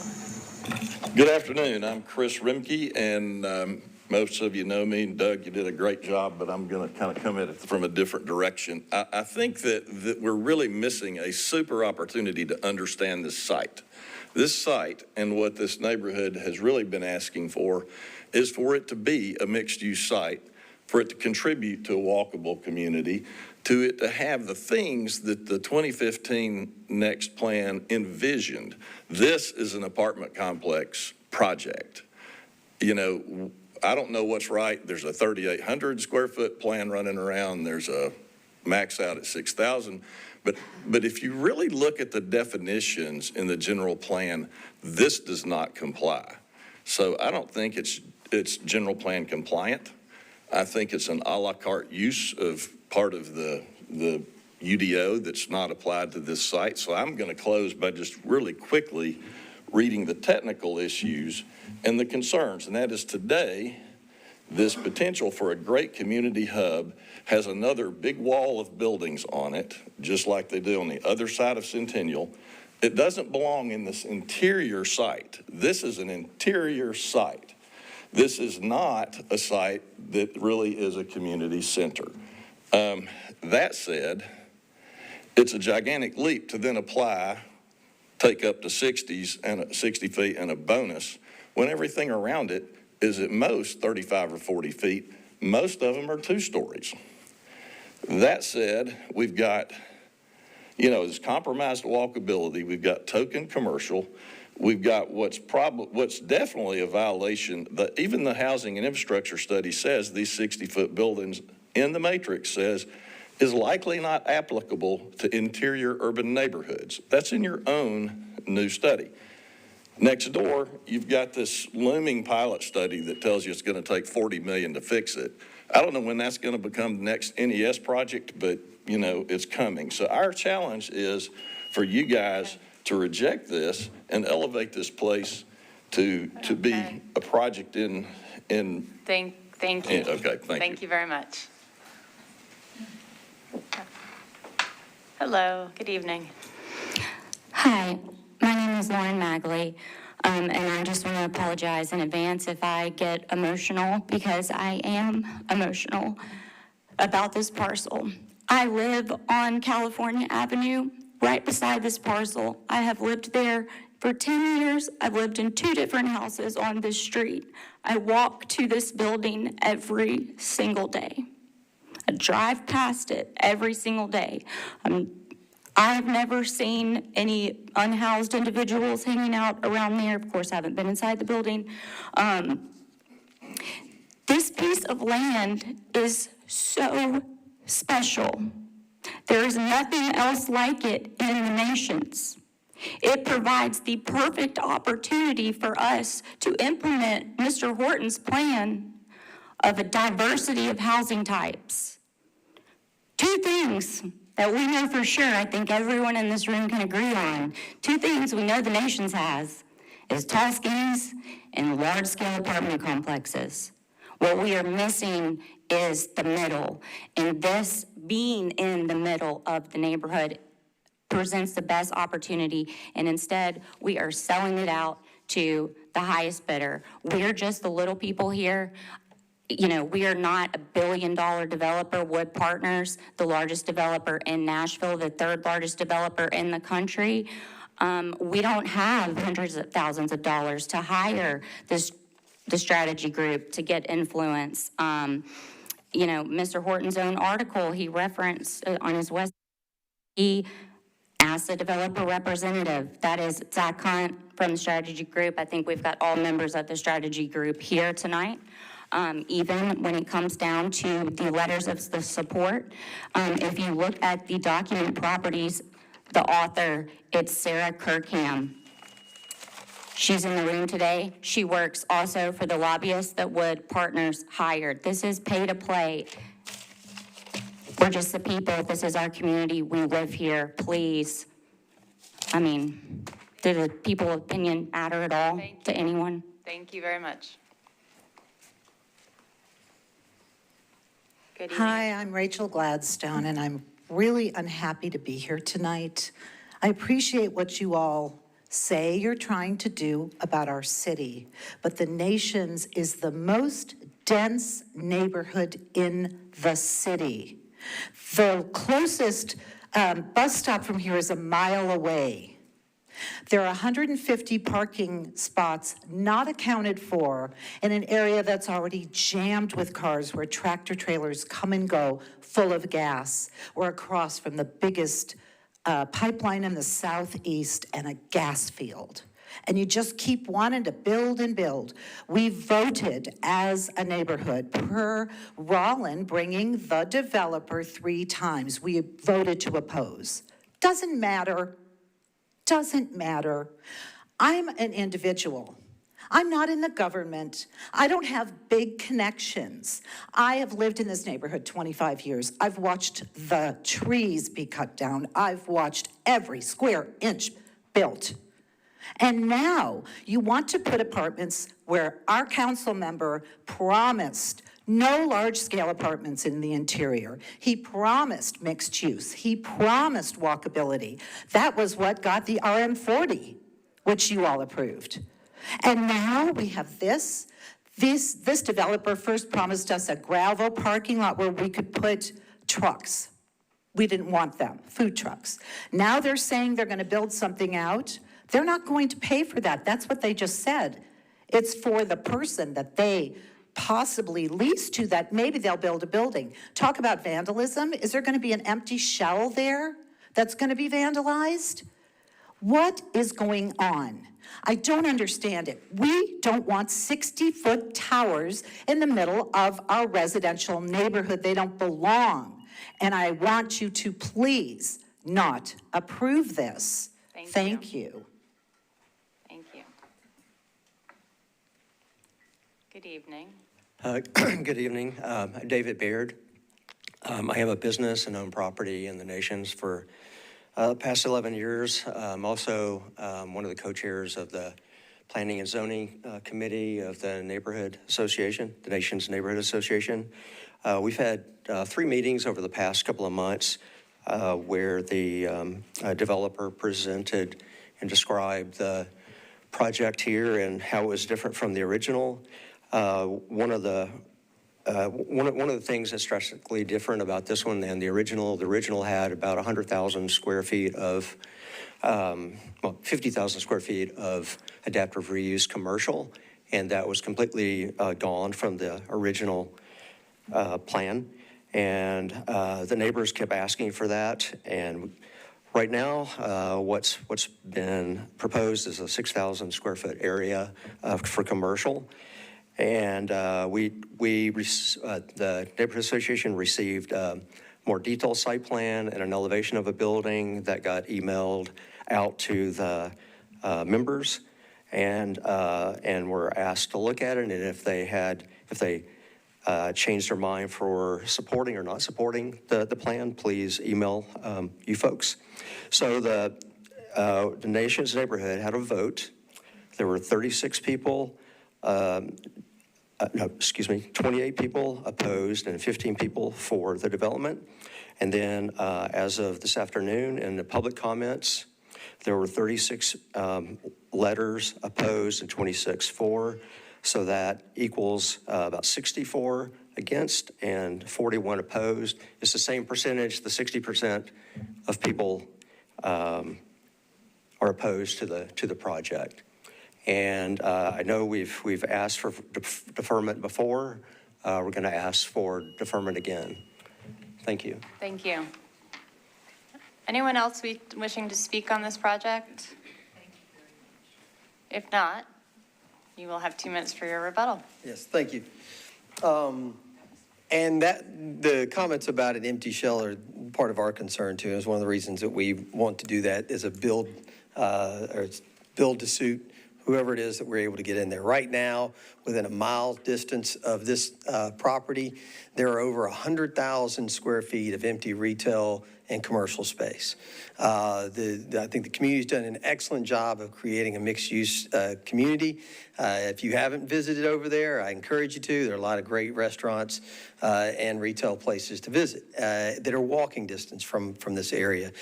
But they desperately need rooftops. They need residents here.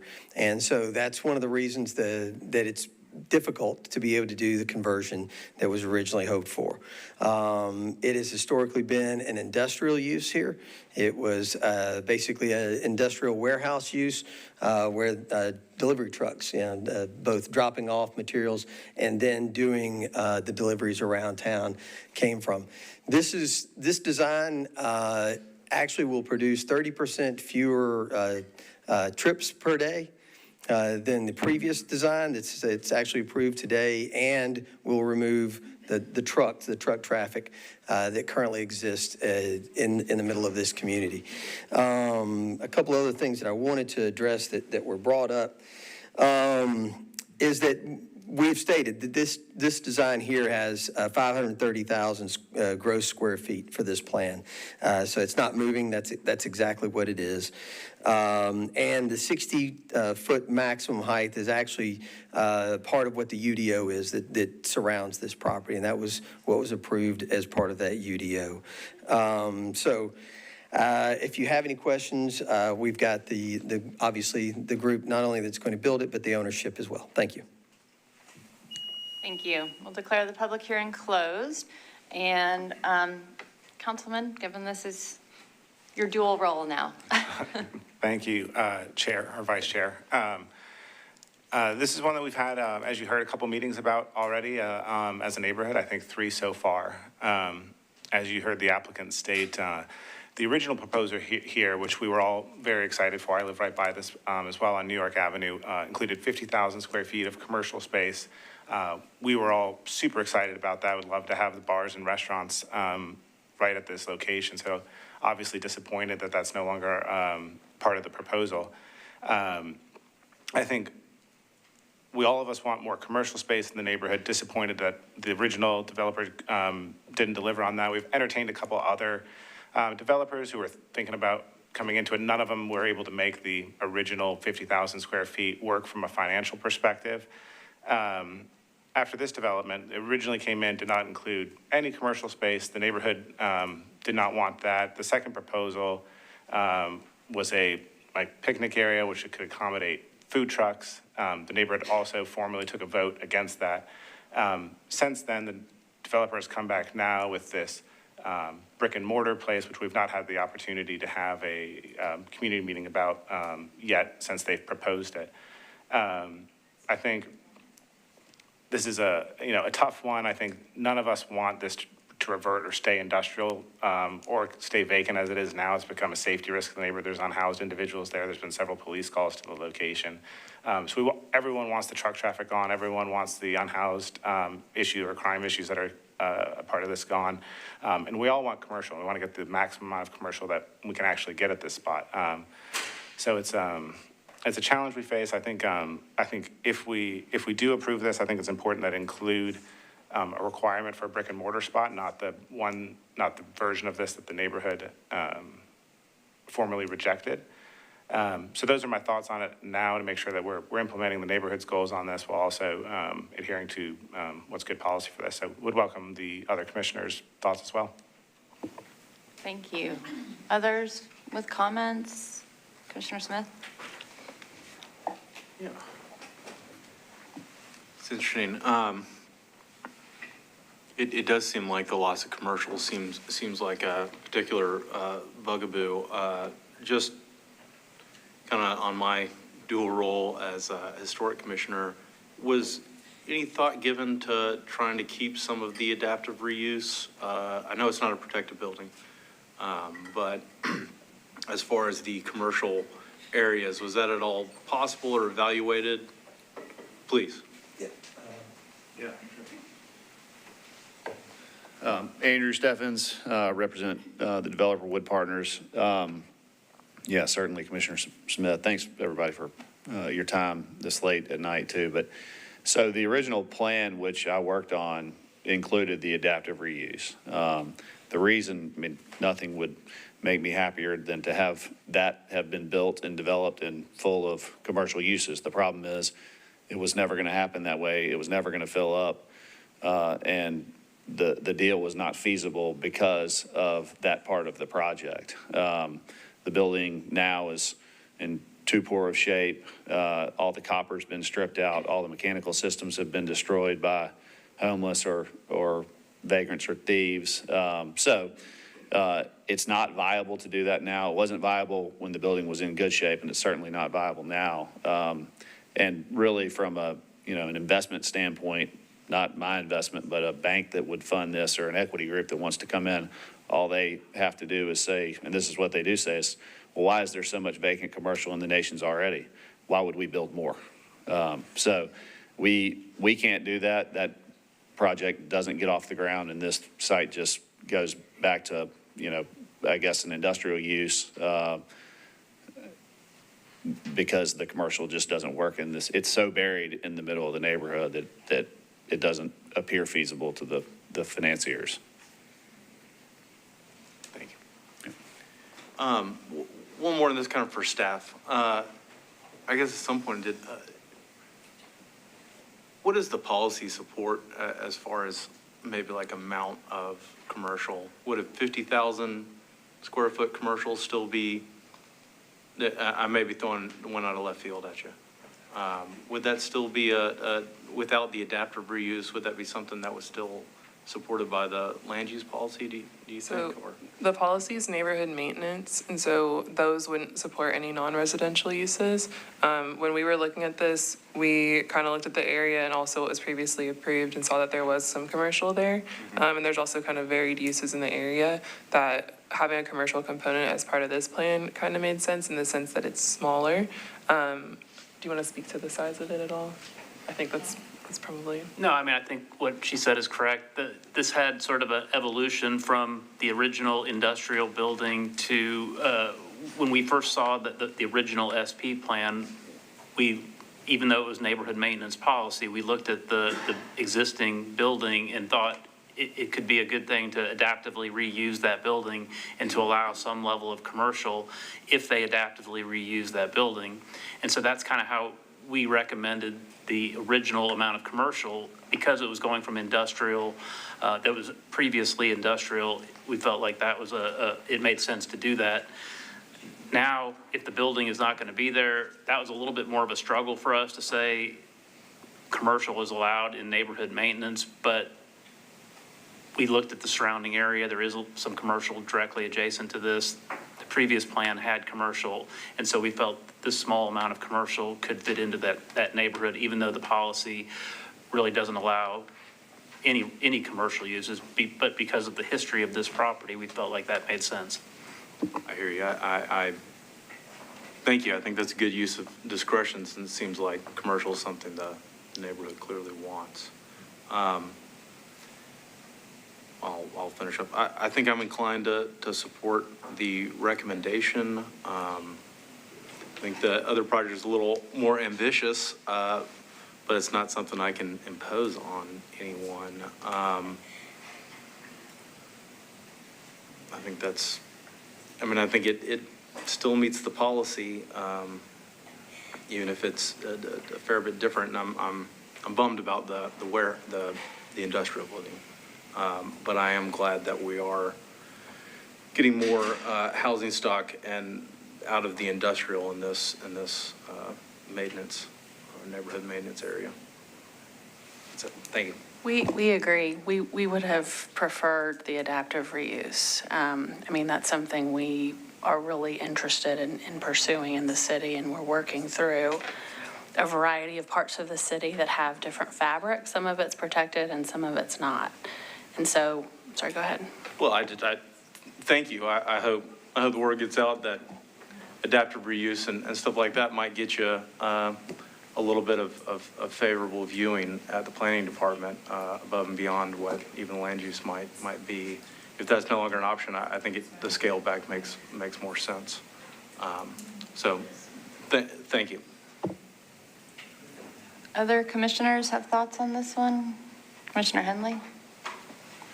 Yes, I'll chime in. It's kind of dovetailing the way the conversation was going. I mean, unfortunately, I've, been a part of or have had some, purview on projects that had adaptive reuse ideals. That was the intention. Over time, usually not to any, fraudulent or, neglectful behavior, they've been impacted significantly, whether that's through, force majeure, or some type of storm or something impacts them beyond, a reasonable level of repair. Or you have what was described here where, acts of others have deteriorated that. I don't know if it's something that impacts our, purview of building assessment to see kind of how far gone it may be. But that may be something that's worth entertaining. I will say this, though. I think I have a question for staff, and it's related to kind of this version of the image that we have versus the previous SP. On the previous one, I noticed that there were several bio ponds and a lot of water retention kind of along the property line in the previous version. I don't really see any of those here. I see a few open spaces called out. And then there's maybe I've identified where it may be, there's a kind of a sizable triangular area next to building 6 that doesn't really have a label. But the reason I'm saying all these things is, when I look at the previous SP, which was approved and in effect, it felt like there was a bit of the community felt like it was pulled into the property. So I don't know if these open spaces are true open spaces, and then if there's opportunity maybe for something additional as far as programming on that triangular space, if it's not just a large bioswale. So I was just curious if we had that information. The plan doesn't have, I have just another like black and white version of the plan. It doesn't have anything that's calling out that triangle down there.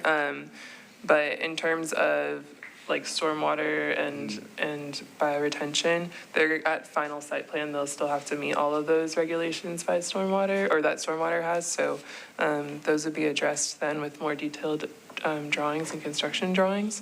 Does that help at all? It does. I mean, yeah, if we're not there yet, I was just curious. I mean, again, a community responds to, commercial spaces, meaning more open to the public. And now with that reduced, I can see the community feeling as that's something that's absent. And open space and dog park, are those, do we know? I didn't see that those are public open spaces in dog park, or are they just internal to the site? They are probably a little bit more. Wait, I would ask the applicant. We don't. Yeah, I don't know if we had, I didn't know if that information was detailed.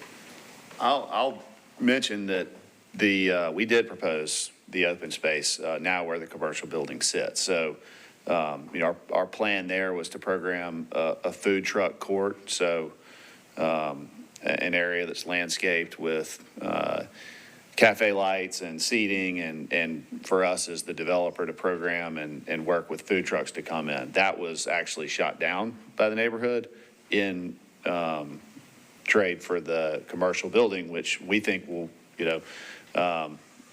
it'll, given the amount of vacant space in the nations, it's going to be challenging, but we're willing to do that. So the open space was actually proposed and not accepted by the neighborhood. And then Jay can speak to the stormwater. All the amenities shown, though, are going to be intended to be for the residents, but the original SP, we didn't have geotechnical yet. Rock is a little too shallow to incorporate all those bioponds. We're intending to use pervious pavement, things of that nature to satisfy. So I don't envision bioponds replacing the amenities that are shown, but that is the final SP element. Thank you. I mean, those were some of my comments. I mean, obviously, original SP shows 4-story multifamily. We're kind of still in 4-story multifamily realm here as far as height, but I understand that there's, the configuration is different, and then obviously with the existing building kind of being not present in the new plan, there's some consternation there. I mean, 300 units are a lot of units to have in front of you, and to have the site kind of trapped in this weird purgatorial state. I think it's we heard about how really neighborhood maintenance would likely view this site if there wasn't that building there. And so I think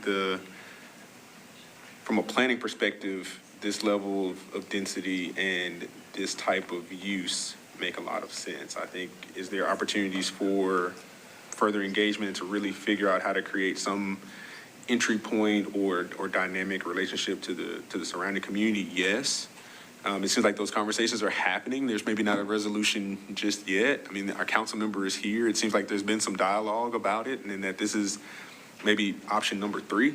Maybe third time's not a charm. Maybe there's a 4th or a 5th. So, I would encourage that to keep happening. But as far as the scale and the amount of housing that's here, and obviously I know you've got to work through the site-related challenges as far as, how you handle stormwater retention, but I would like to, continue to see open space there. It wasn't abundant on the first SP, but it had kind of what seemed like a centralized area where maybe that would have been present.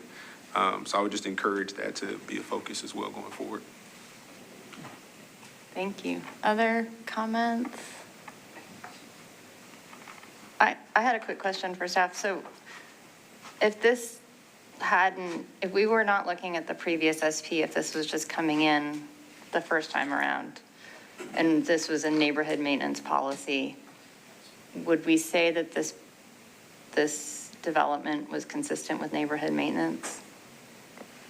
I think the overall plan is consistent with the surrounding multifamily that's around there. I think the commercial element is a little bit questionable, but I think because it's such a small amount of commercial, I think that the policy does allow us to consider that. But I think I think the plan itself is in its maintenance policy, so it is not inconsistent with the surrounding multifamily to the east and the surrounding multifamily. So I think we would look at this as the overall goal of the policy was to sort of move away from industrial and have a residential use here. So I do think it is consistent.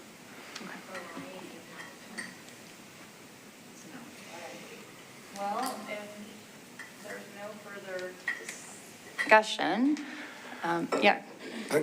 Sorry, were you about to No. ask for a motion? I was going to, but I'm waiting if you had I'm willing to make a motion with a brief explanation first, if that's okay. Okay. So brief explanation of what the motion is. I think it's important that this motion make clear that the second version of this plan, which was considered and formally rejected by the neighborhood, is rejected and will not move forward after this stage. The one that had a food truck idea, that idea will not be advanced. While allowing, this is not the final approval, this is an advisory body to the Metro Council, which has multiple readings and public hearings and public comment opportunities. And so I think I would like to make a motion to adopt staff recommendation to approve with conditions, with the additional condition that the final site plan include a brick and mortar store, and disapprove without all conditions, including if a brick and mortar component of that location is not present. Who's paying to build the brick and mortar? Sorry.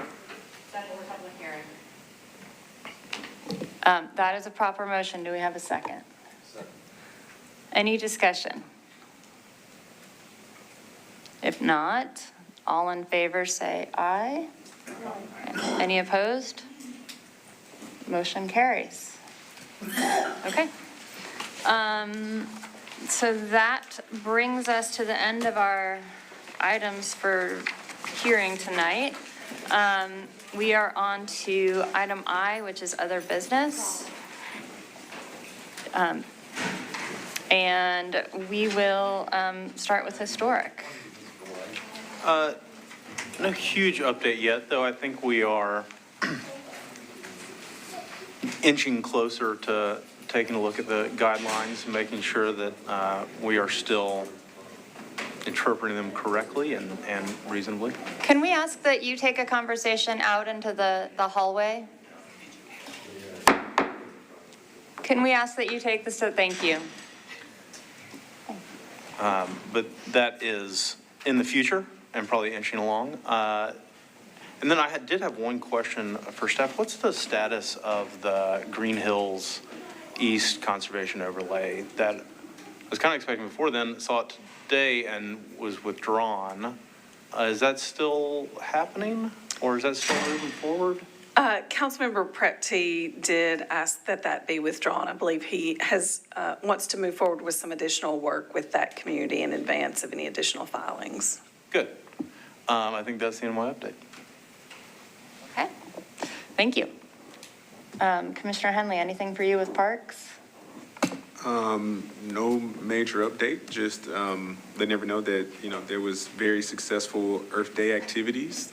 Parks plays a huge role in supporting those throughout the city, most notably at Centennial Park. And then obviously with yesterday being Earth Day, there were quite a lot of other activities. So since the weather is nice, just encouraging people to get out into our wonderful park system. Thank you very much. In terms of the executive committee report, I don't think that we have anything. Is there something there and/or update from your side? Sure. Couple things. I want to acknowledge Councilman Horton's Herculean oversight of the review of the PSC metal site up at council. It was a very dynamic discussion, and there was a press conference today with Mayor O'Connell announcing that site, which I know has been a dream for many Nashvillians, I think, to imagine something different. And I think we're on the first step of that. I think there's a long way to go. We will be reaching out to schedule a work session.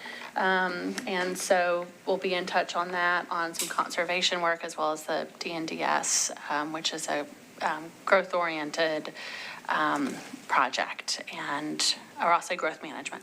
Anyway, with that, thank you so much for your service, and see you next 2 weeks. Okay. Hold on, we got one more. We need the legislative update. Anything from you, Councilman? Just that we're very excited to approve the East Bend, now Wasioto Bend rezoning, and otherwise no updates from the council. Great. I'm sorry, I got one more. You will recall that I mentioned that our nominations for officers is going to be happening over the next commission meeting or so. So if you have dreams of doing more work than just being a routine commissioner, let us know. Only Councilman Horton has to definitely do both. But we appreciate folks who serve on multiple committees, and let us know if you're interested. Thank you. Okay, well, okay, with that, we'll accept your motion, and the meeting is adjourned.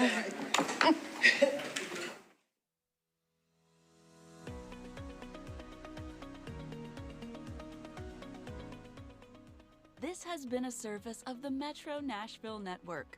If you would like to see this presentation again, or for more information on this and other programs, visit nashville.gov.